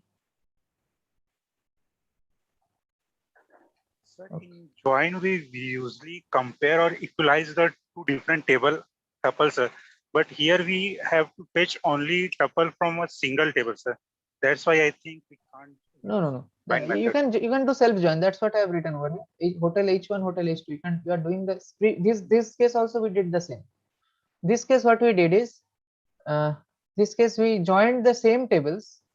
Okay, so let me do this. So after writing the self join, I'm writing the query. These things are little bit important. So if you write select this one, I'm writing the answer for this one. You write select, then you print whatever details necessary. Then you make the join from what was the name, project, right? So maybe employee EMP E1. So this is the first instance, comma EMP E2. So you are joining the same table with itself. That's how I am making two tables, E1 comma E2, and then I will put the condition as E1 dot EID equal to E2 dot EID.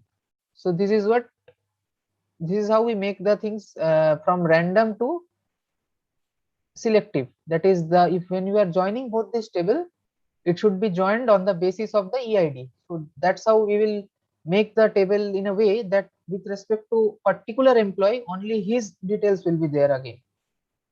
Something like that. After that, we can do E1 dot depart. What was the project? Yeah, E1 dot project. Suppose PID equal to P001 and sorry, not like this, and E2 dot PID equal to P002. Something like this we can try. But we have to also consider the other way around, right? Or we have to put an or over here, or, and put this thing in bracket. So you see the complexity is growing. E1 dot PID just change it to P0, sorry, 1, P002, then you write and then you go for E2.PID P001. So this can also occur.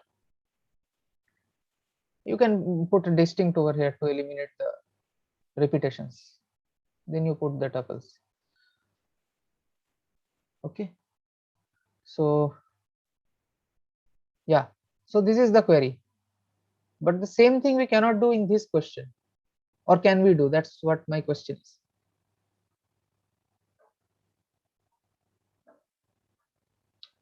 So I'm stressing on this because that's how you will always understand that, okay, so I have to do set operation on this kind of query.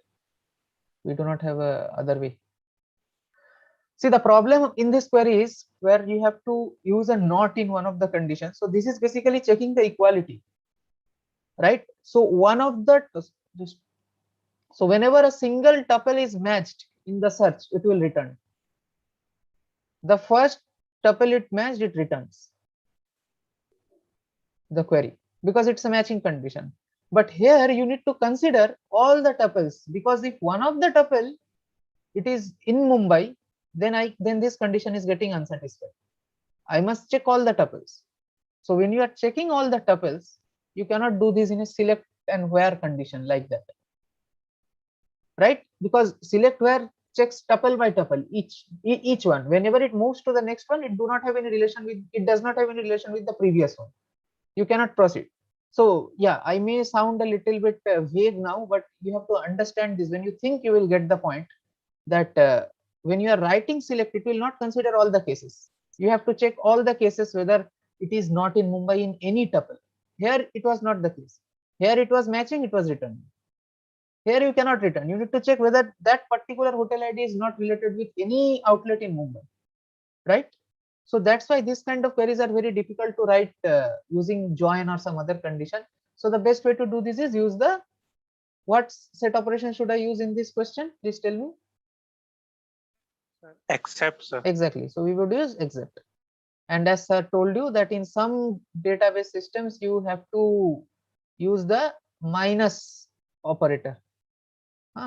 In PostgreSQL, we have except only, but in some database system, they use the minus. Like in Oracle, I think they use minus. I'm not sure, but yeah. But the concept is same. You have to use the except thing. So what I will do over here is select all hotels dot dot dot where outlet equal to Kolkata. Outlet equal to Kolkata except. Okay. Again, select all hotels where outlet equal to Mumbai. So this is what I will do. Okay. So what it will happen, it will generate a set of all the hotel IDs which are in Kolkata. So let us name, this is the set. You all have done basic set theory, I know, so you are aware of Venn diagrams. So this is the set with HID set with respect to Kolkata. This set contains all the hotel IDs which are which have an outlet in Kolkata. Now I generate another set using this query which has outlet in Mumbai, right? So maybe the set is an intersection with respect to Kolkata. So this is the set which has outlets in Mumbai, right? And when I do an except, what it will do is it will simply subtract the intersection part. So this part it will subtract from K, and your answer will be this thing.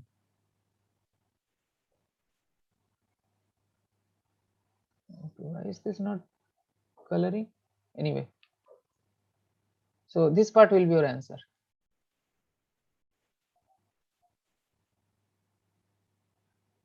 Which are in Kolkata.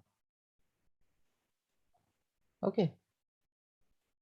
So the intersection part was also in Kolkata. Some hotels were there which were in Kolkata, this part, but we did not print that because they were also in Mumbai. So this is how set operations are done. So whenever you find something common, comparison on the basis of common attribute, right? You are comparing two things, P001 and P002, but both of them belong to project, something like this. So when you need to compare a single tuple on the basis of two different values of the same attribute, then you have to use the set operation. So that's an indication to use set operations. Correct? Okay.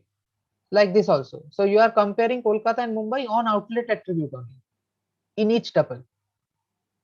If this would have been suppose HID from outlet in Kolkata and suppose room ID maybe not in something like this. If you have room ID, RID in suppose R32 something where RID is R32 something like that, any condition. What I mean to say is the attribute is different.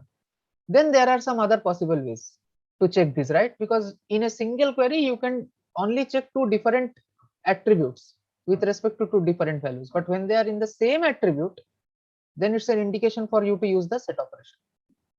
Okay.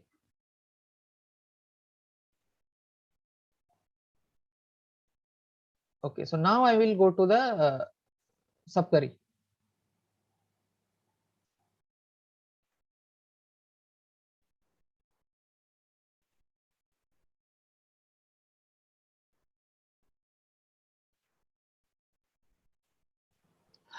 Sir, I have one request here.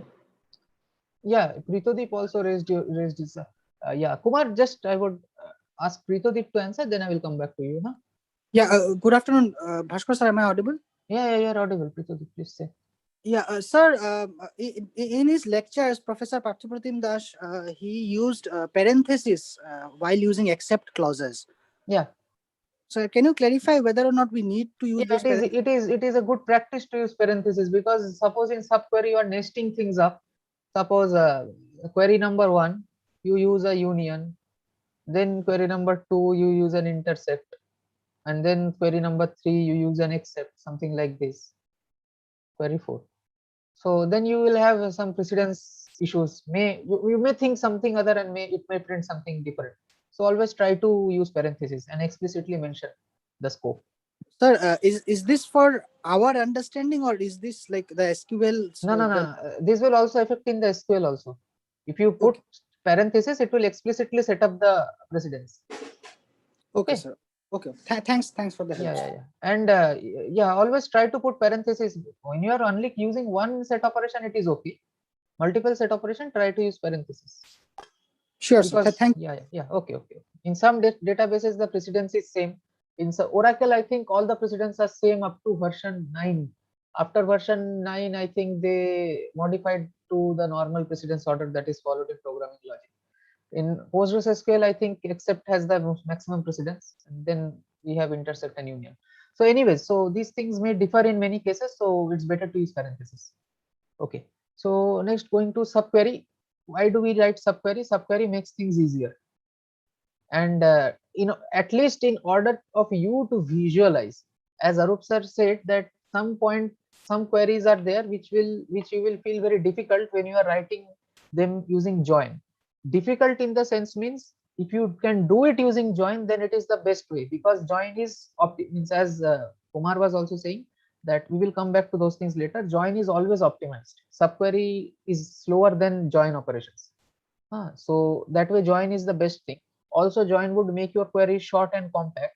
But the thing is, to visualize join, you have to be a little, you have to give your more, you have to use a thought process which is much more difficult to visualize. So you are joining, suppose 2 self join and 1 outer join, then it would be very difficult for you to visualize what will be the output. And after that, you can run the select statement on that whole table, right? So it becomes sometimes difficult. So subqueries makes things easier in such cases. As Kumar was showing, so I would just try to bring the chat, and I would give example from there only. Okay. So I think this one was the case. So just forget about cursor, execute, and all these things. Just consider these 2 queries. Yeah. Consider these 2 queries. Only the SQL query that you see, just consider record, cursor, fetch, don't just forget everything. Just consider these queries. Sir, we are not able to see that code. Okay. Sorry. Wait. I think my screen I have sent you link, sir. In that link, all are pasted. Can you click? Then it will. Okay, just a second.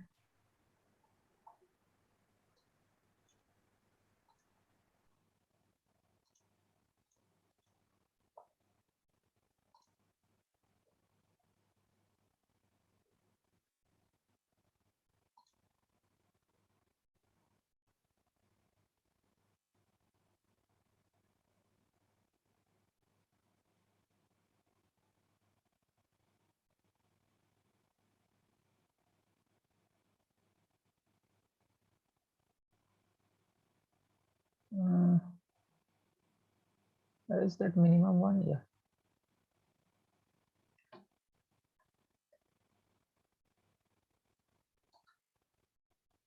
So should I present this whole thing now? I think it would confuse them more.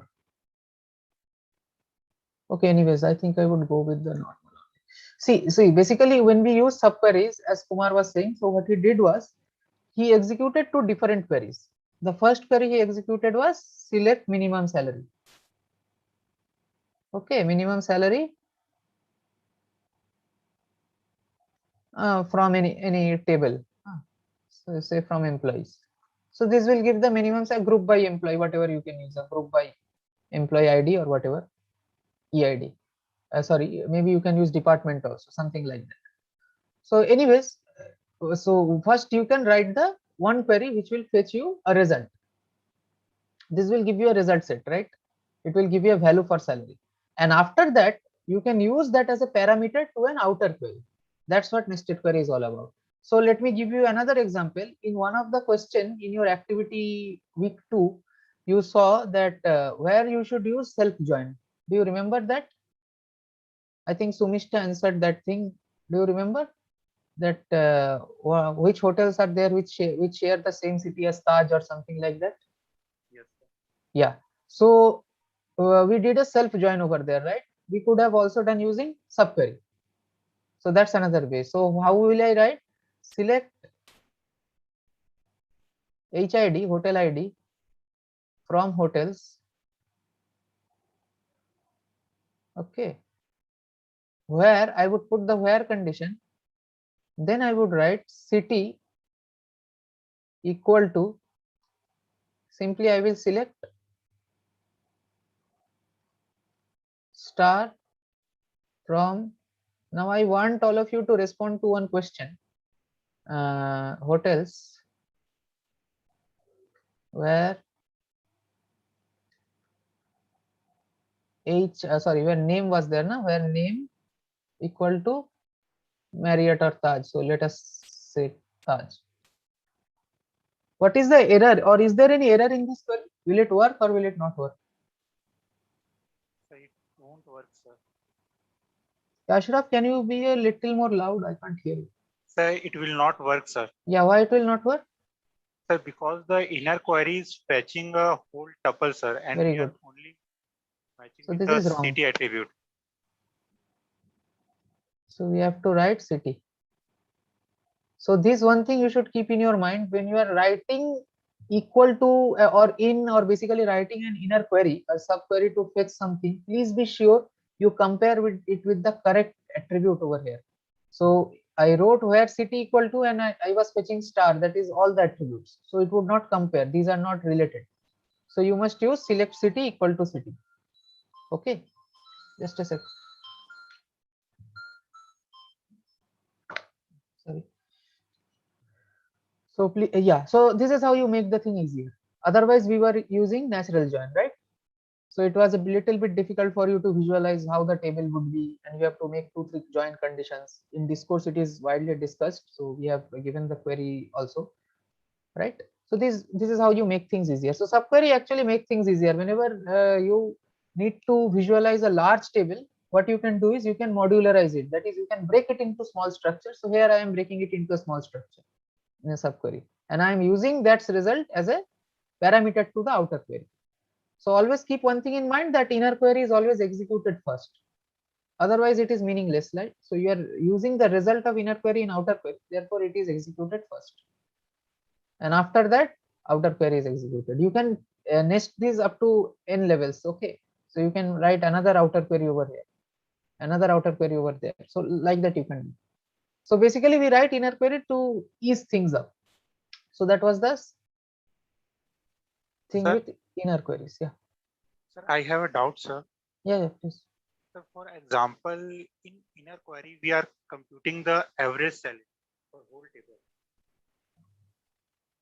Example in inner query? Sir, for example, in inner query, we are computing the average salary for whole table, sir. Yeah. But in outer query, we are also updating the salary. Sir, then will it change the average salary in the inner query, or the average salary in the inner query we'll have the same value. Yeah, you are updating. So I am expecting you are trying to say something like this. So update, suppose employee set salary equal to, then you are writing some select statement. You are trying to say select average salary, right? Something, are you trying to say something like this, average salary from whatever condition I put? And with respect to the outer query, where suppose employee name equal to Rajesh or Ashraf. So what this query will basically do, it will update the salary of Ashraf to something that I write in the inner query. Now you are asking, if I am writing it in this manner, will it affect in the outer query, will it affect in the inner query, something like this, right? You are asking that? Yes, sir. Okay. So as I said, inner query will be executed first. So when you are bringing the average, it will do the average on the basis of the previous instance of the database. Okay. So initially, whatever data you had, on that it would execute. And from there, it will fetch the salary. Now, once you get the salary and the outer query is executed, now it will change the database. So if you somehow, in some way, if you nest it up to a second level, like here you write some other query, maybe some update. You cannot do update like this in two ways, but I'm just trying to give you the concept that when if you do it in a nested way, then this result will actually reflect. Okay. So basically the nested one, the more you go into nesting, that will be executed first. So in particularly in this example, the inner query, this part will be executed on the basis of previous instance of the database, and then it will update the outer instance. Sir, it is clear now. Okay. Thank you, sir. Yeah.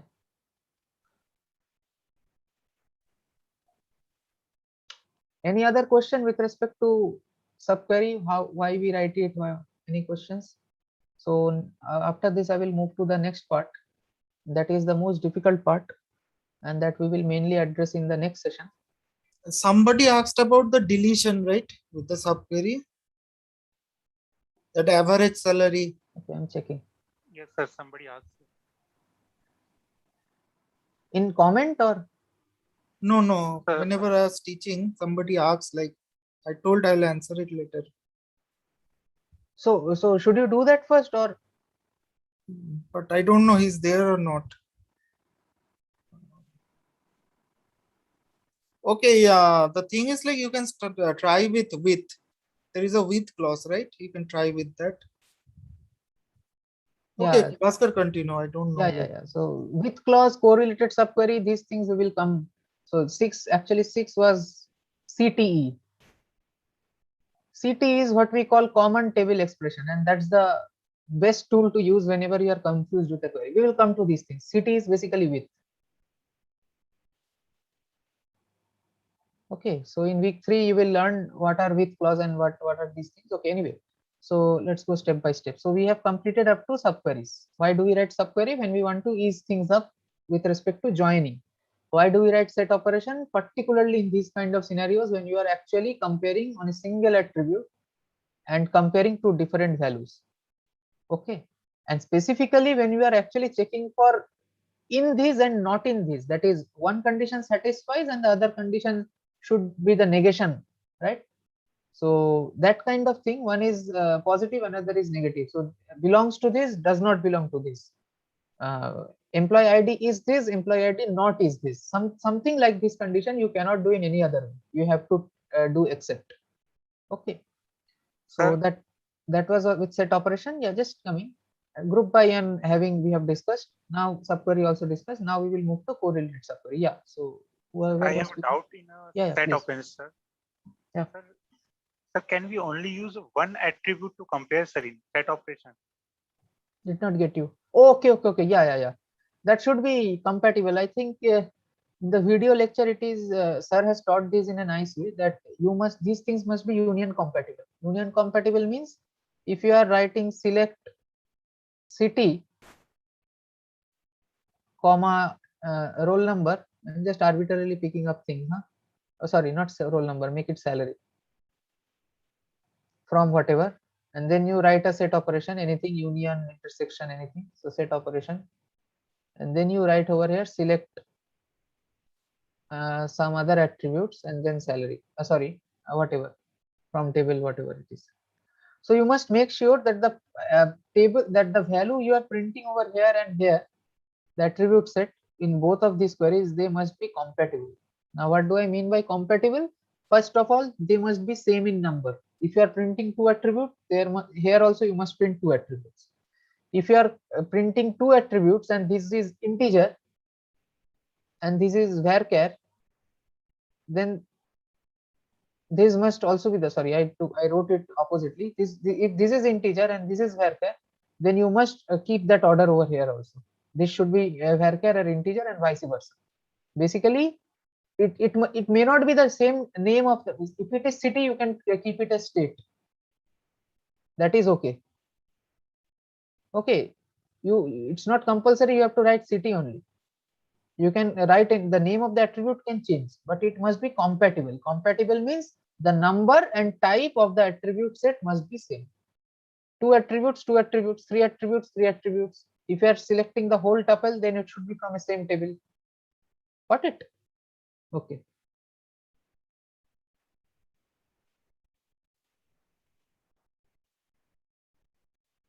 Is it okay? Is it clear or? It is clear, sir. Okay. So finally, we will go to the correlated subquery. Now, what are correlated subquery? Okay, can you all give me, Achha, how many of you are aware of correlated subquery through the lectures? Raise your hand, I mean.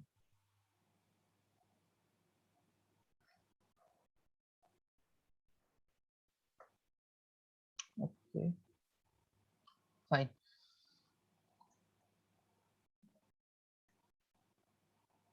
So see, what are correlated subqueries? There can be some instances where you need to compare all the tuples with respect to a single tuple, right? So let me give you an example. Give me the name of that department which does not have any employee, or not department, maybe project. Sorry, not give me. Find all departments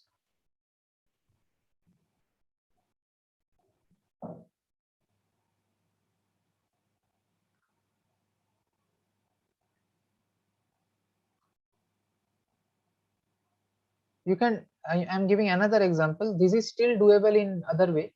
Have any employee. Another example would be, this is better, and this is where you need the correlated subquery. Suppose find all departments where the manager's salary is maximum.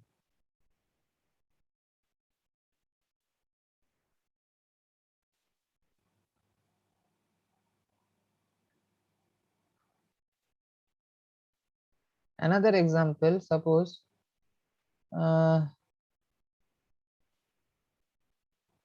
find all employees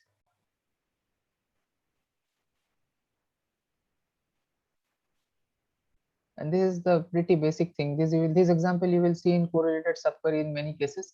So find all employees who earns more than the average in their respective department. There is a it's very difficult to observe the pattern in all the three of them who earn more than average in their respective department. So this average is not average with respect to the whole company. This average is only with respect to a particular employee's department. So more than the average in their own in their department. And another last thing is, now this is a particular special case, an example of correlated subquery only. Find all employees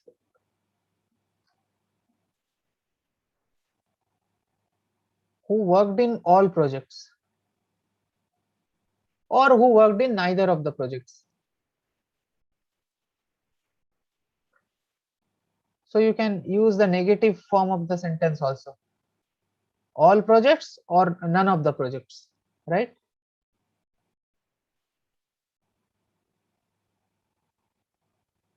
Both of these suffice. So can you all tell me, unmute yourself, and someone can tell me what pattern do you observe? So just this particular example is still doable in other way, the first one, but this one, and this one, these three are very difficult to do. I can't think of any other way of doing them. Yeah. So can you tell me what is the pattern? It is a bit difficult to get that. Yeah. After this, we will end today's session and we will discuss the queries with respect to all of these questions in the practice session.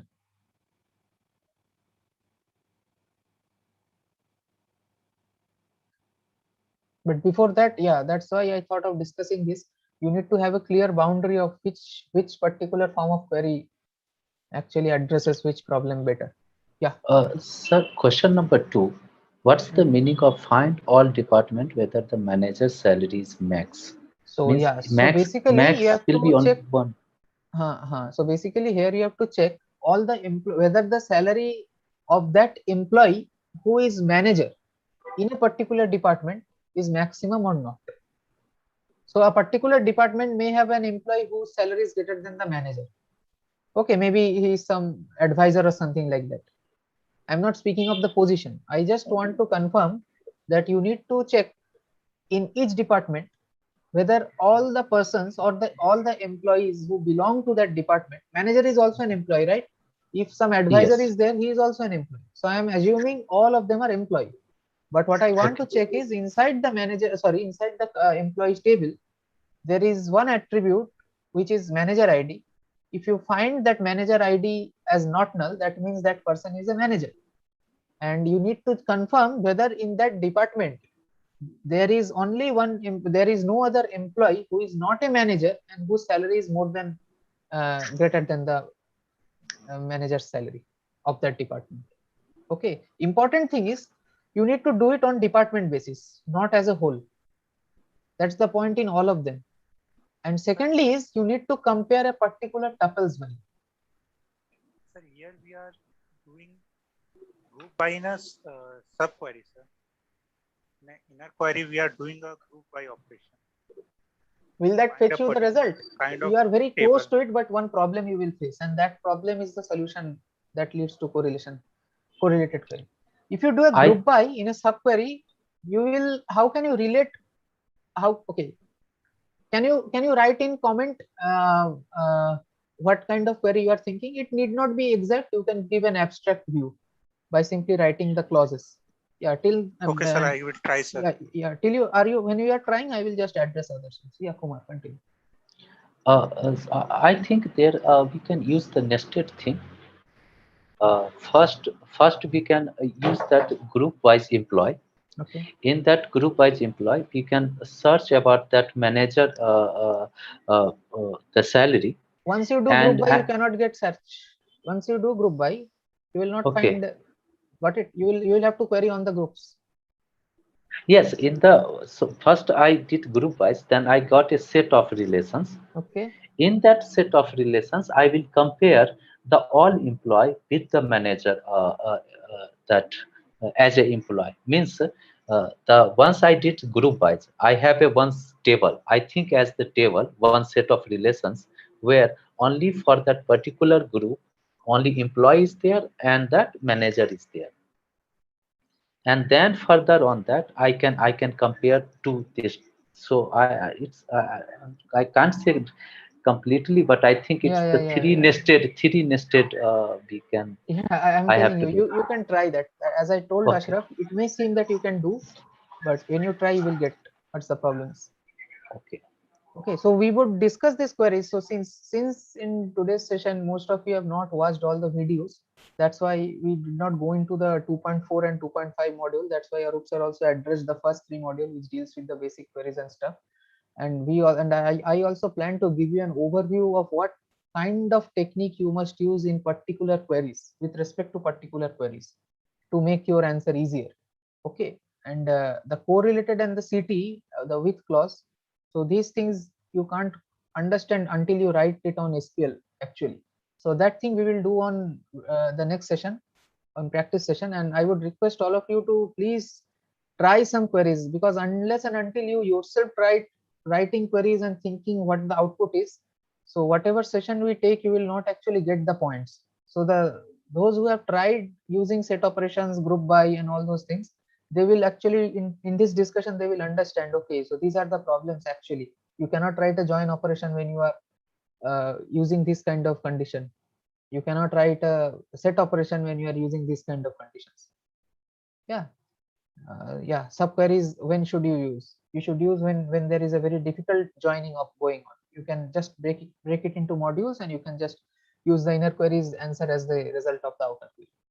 Now correlated subquery, I'm just giving the answer as of now. Even if you do not understand it, we would explain this with query and original table in the next session. So see, correlated queries, that's why we say it as correlated. That is, it has a relation of the outer query and the inner query. So correlated, the full name is correlated subquery. Correlated subquery. This is the full name of this particular kind of query. So initially we did subquery, right? And now we are doing this is same thing, correlated subquery. So there is a word correlated in front of subquery. Subquery was something, you are query 1 and then you are writing query 2 in bracket. And you can have some more conditions of query 1 over here, something like this.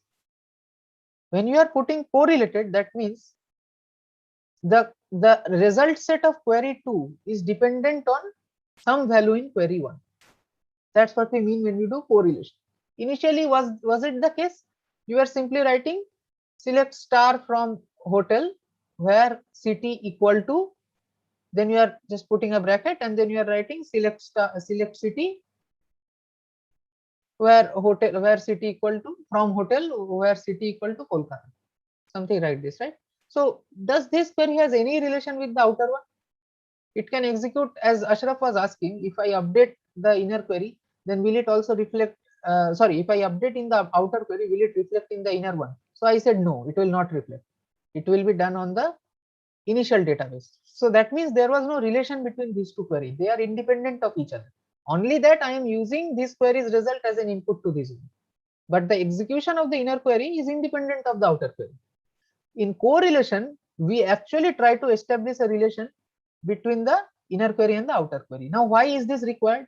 If you consider this question, it would make things easier for you to understand. And I will come back to these other questions later. That find all employees who earns more than the average in their department. So you have to find the average. So that's the first thing with respect to each department. And then you have to compare each employee in that particular department who earns more than the average, correct? So this is where you are actually comparing one single each tuple with respect to something which you are generating in the inner query. Getting the point? So you are comparing each tuple, find all employees, but you are calculating the average in an inner query. Basically, so you are comparing the salary of each employee with respect to that average. Because I said once you do group by, that's why Ashraf also said, and Kumar also said that we would do a grouping inside a subquery, we will do nesting. Yes, we will do subquery. But the problem is once you form groups, you cannot write query or condition with respect to each tuple. You have to write with respect to each group that we discussed. But in some scenarios, you need to write with respect to each tuple. Then what you would do? Then the answer is correlated subquery, where you would you would write the group by in the inner clause, in the inner subquery, and you would compare each tuple from the outer with the inner answer, inner query's answer. Got it? So basically, we are trying to relate the inner and the outer query. So all these examples are basically addressed by correlated subquery. In the next session, we will discuss this in details. Yeah. So thank you, sir. Means from my side, I'm done. Sir, I have posted my SQL query in the chat, sir. Yeah, I'm just checking.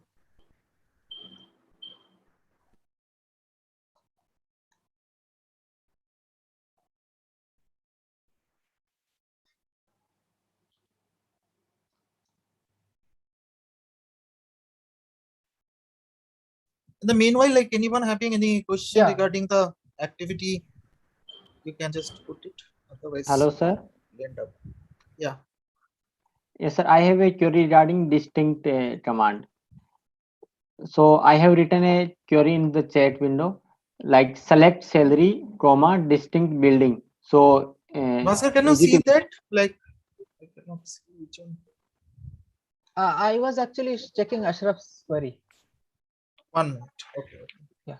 Okay.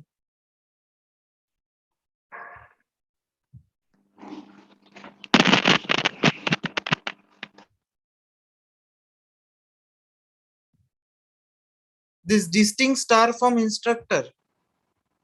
no, sir? Okay, And distinct select department name, form, department, where, position, manager, and department no, salary. sir. No, sir. My query is select salary, comma, distinct building from instructor where salary greater than 1 lakh. No, distinct has to be applied on the particular clause we have given on the salary, like where. Distinct can be applied to that particular field on which you are putting the condition. So, so is it not correct query? Yeah? Is it? Yeah, no, it's not a correct query, I think. Okay. So, like my doubt is, if we say if we select a distinct building, a comma salary. So, what it will means? Like my query is like select distinct building, comma salary. So, it means that combined should be distinct or individual buildings should be distinct. Select distinct building, comma salary from instructor. So, combined building and salary should be distinct. Okay, and I'll check out this. Okay, this Okay. is the formation of the query. There is some problem. I'll check out. I'll answer on the next day, like Okay, on the thank you. practice session. Okay, thank you.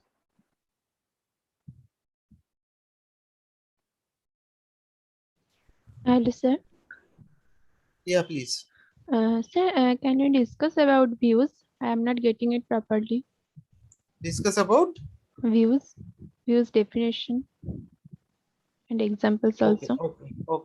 I'll just show one example, and the next day we can go in more details so that you can proceed. I'll just show one example today. Okay, sir. Okay. Not problem.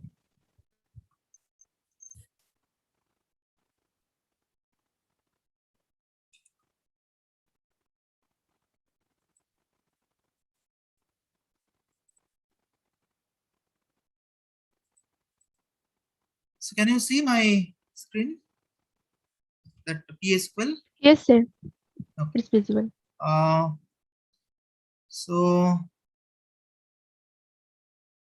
we're having two tables over here. Select star form. What do you say? Select star form. Select star form team. And select star form players. Right. So if you look at this two, so I can basically do a joining through the team ID, right? I can do joining through a team ID. Suppose I thought of I'll be creating a view. I'll creating a view which will keep the player name. These are the player name and their team name and the country. Only these three information I'll keep into my table. Sorry, in my view. What I'll keep, I'll do joining between two tables using the team ID, right? And my view will contain the team name. This is the team ID, this is the team name, and this name is the player name and the country information. So view is basically a virtual table. So you're not physically allocating the memory. So every time you need the information, you run the view query and fetch the data and create the view. So how do I do it? So I'll write a create view statement. Create view. So I view name. I have to give a view name. So I give it as a team players, right? So this is the name of the view. Then I give a as. After giving the as, you need to give your select. Like what are the things will be included inside the view. So I say select. So what are the things you are thinking to put into your table? So I'll write the column names afterwards. So we want the information from the team, join. I'll write it here, T, join, players, P, on T dot team ID equal to P dot Team ID. team ID. So joining is done. So from the select, it is basically the fetching data which will populate my view, and view name is team player. Now what are the columns I'm thinking? So the things will have first the team name. Team name. Right. This name is nothing but the team name. So Yes, so that's basically I'm fetching it from the team table. So team table is here. It's marked as a T. T. Right? T dot name. I name it as team name. Then I'll have P dot name. P dot name is nothing but player name. Yes. And I'll have the Country. I'll have the country. Okay, so see, my view got created. So what is the name of the view? Team underscore player. So if you make a select star from team underscore players, so you get basically the output of the select statement only. Right? Right, sir. Now suppose you give this like a order by country. So it is getting ordered by. So whatever the output is fetched by the select, that will be there in a virtual table. That's a view on which you can now run all the queries, right? Whatever you want to do. That's all. So maybe next day we'll go for something complicated, but you try to create some view and be comfortable like how to create it. Okay, sir. So next day we'll discuss some complicated things to be created, how like complicated view could be created. Right? Sir, actually, this view is like same thing, na? Like find something. Like? Find something, T name, player name, and country name. Like if I use some constraint and I am asking find something with these properties. So the what is the difference between this those two? Means you mean to say what is the difference between a table and view? Or yes. See, the point is there, it's basically output wise or the query wise, it's exactly same. But the thing is, a table is physically created somewhere in the memory, right? So it's occupies some space. But view is created virtually, means this data is not physically stored anywhere as a view. These tables are there actually in the table only. Which table? These two tables, this team and player. So every time you make a query on your view, basically this select statement it's just like an inner query where in this, instead of this view name, you're running this select queries to create this view. Then whatever the queries you are executing on the view, that's going on.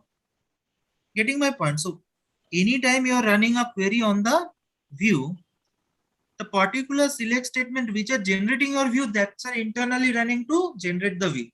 So view will be created every time you write any query with the view statement. So here, whenever I have run select star from team players, internally it has executed the select t name, that whatever we have written the join statement, and generated my data. There is nothing called as a team underscore players inside the memory stored somewhere. So Arup, I'll just add to it. So what probably Sumisha is asking is like, what is the difference between the two? One is not occupying space, one is occupying space. Yes.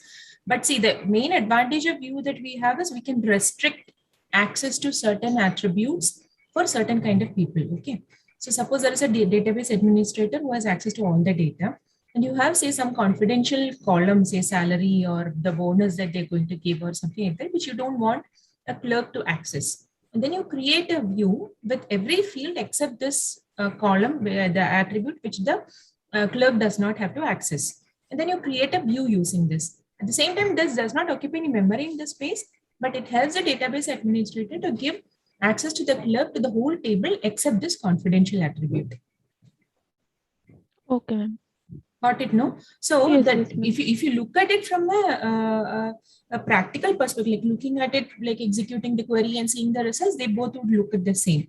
So why do you need the view? It's precisely what the word means. It gives a different view. It's a different view that the database administrator gets, and it's a different view that the clerk gets. So you can restrict what certain see the role when you come later, you know, the grant, the revoke, the privileges that you can give, right? So you can give privileges for somebody to have a select from the certain views, and you can restrict their access to the specific tables. So they will never see that confidential attribute. But ma'am, when Yeah. I write a query, Yeah. and then also I get a view like table now. That is true. But what I'm saying is, suppose somebody has created a view with all the fields except the salary field. Okay. And then you grant access to some clerk only to this view, not to the table. Then even if he does a select star from that, he will not see the salary attribute. But ma'am, if I write a query, the output will not show the salary now. When you create a query on the view, it will not show the salary, and that is the idea. The clerk should not see the salary because it's a confidential attribute. The clerk should not see the salary, and therefore with the view, you are restricting access to that table. You are restricting access to only certain columns of the table. See, instead of giving this team table and the players table, right? I just give him that team players view.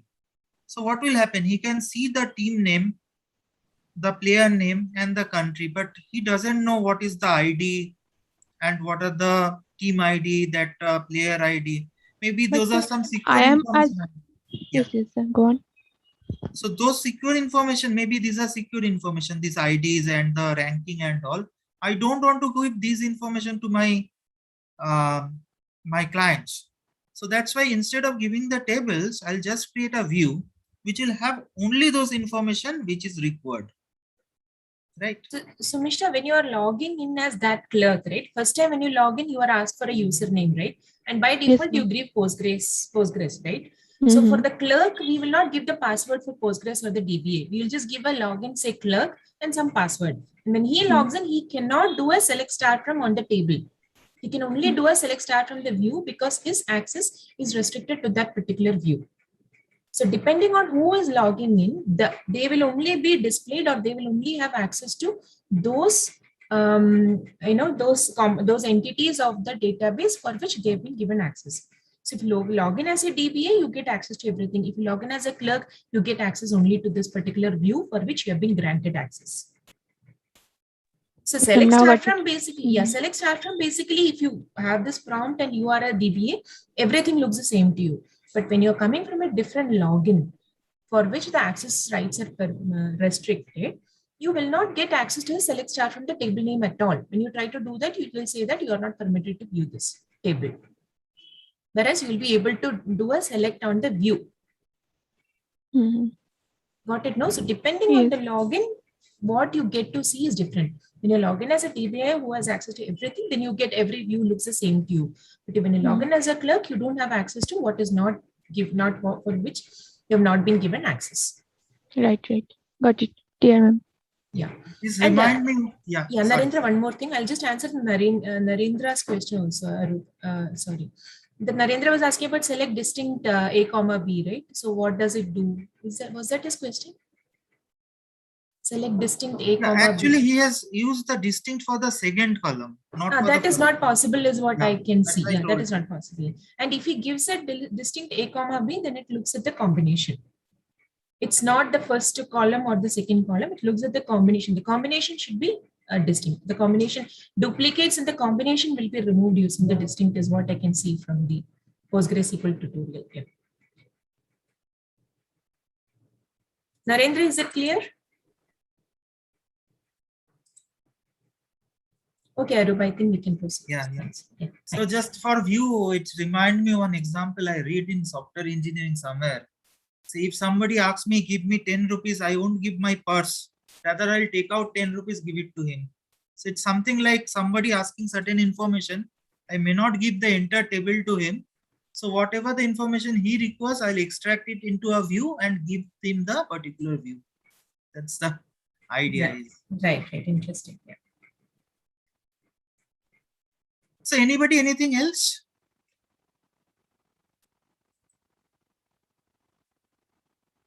Bhaskar, you have anything? Yeah, so means regarding that view thing, so I think Sumishna got the point, but also just one thing. So see, basically, it's not always the case that you only will use the whole view, right? We want to give that autonomy to the person who is actually accessing the view to query some result from the view, right? To customize his query on the basis of the view. He may pick some particular tuples from, pick some specific attributes. He may customize his query on the view, but some information, as Arup sir rightly explained, we don't want to give at all. So that's why we use view to give certain level of customization, certain level of access to the person, but not for the whole information. That's it. Thank you, sir. Okay, if no one else has any questions, we can wind up the session. Please explain surrogate and synthetic key in brief with example. What? Sorry? Surrogate and synthetic key. Surrogate and synthetic key was explained in the second week, right, Bhaskar? You had explained the live session, no? Okay, thank you. You just try to watch that. If you still have a question, please post in the session. No, sure. Thank you. Yeah.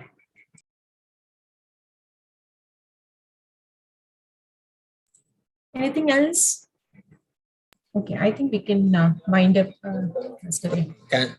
Can it be shown very briefly how to upload .tar file in pgadmin4? Again, that was also Bhaskar, please continue. No, ma'am, please continue. Yeah, so that was also shown in the live sessions. One of the live sessions, Bhaskar had demonstrated it. I think it was in week 2. Okay, thank you. Okay, you can just run a quick run. Yeah, maybe at a 2x speed if you run those activity sessions. No? Sorry, activity question week 2, right? Yeah. If you just run at a 2x, right? I mean, you can get the 2. Okay. I mean, as you see, as soon as you see the pgadmin interface, just stop and slow down and watch it. Okay. There is also a PDF where the explanations are there. Yeah, did you see that PDF, Vimlesh? Yes, I saw the PDF. Actually, I haven't tried. I thought there were so many issues coming up on Discord, so I thought if someone could. Okay, so please try it out. We are giving multiple inputs, multiple resources. Without trying, please, I mean, it is unfair unfair to your fellow learners as well as to us. Okay, so please go through, try it, and if you're not able to get it, please post it. Okay. Sure. Thank you very much, everyone. Okay. Yeah. Thanks. Thank you, everyone.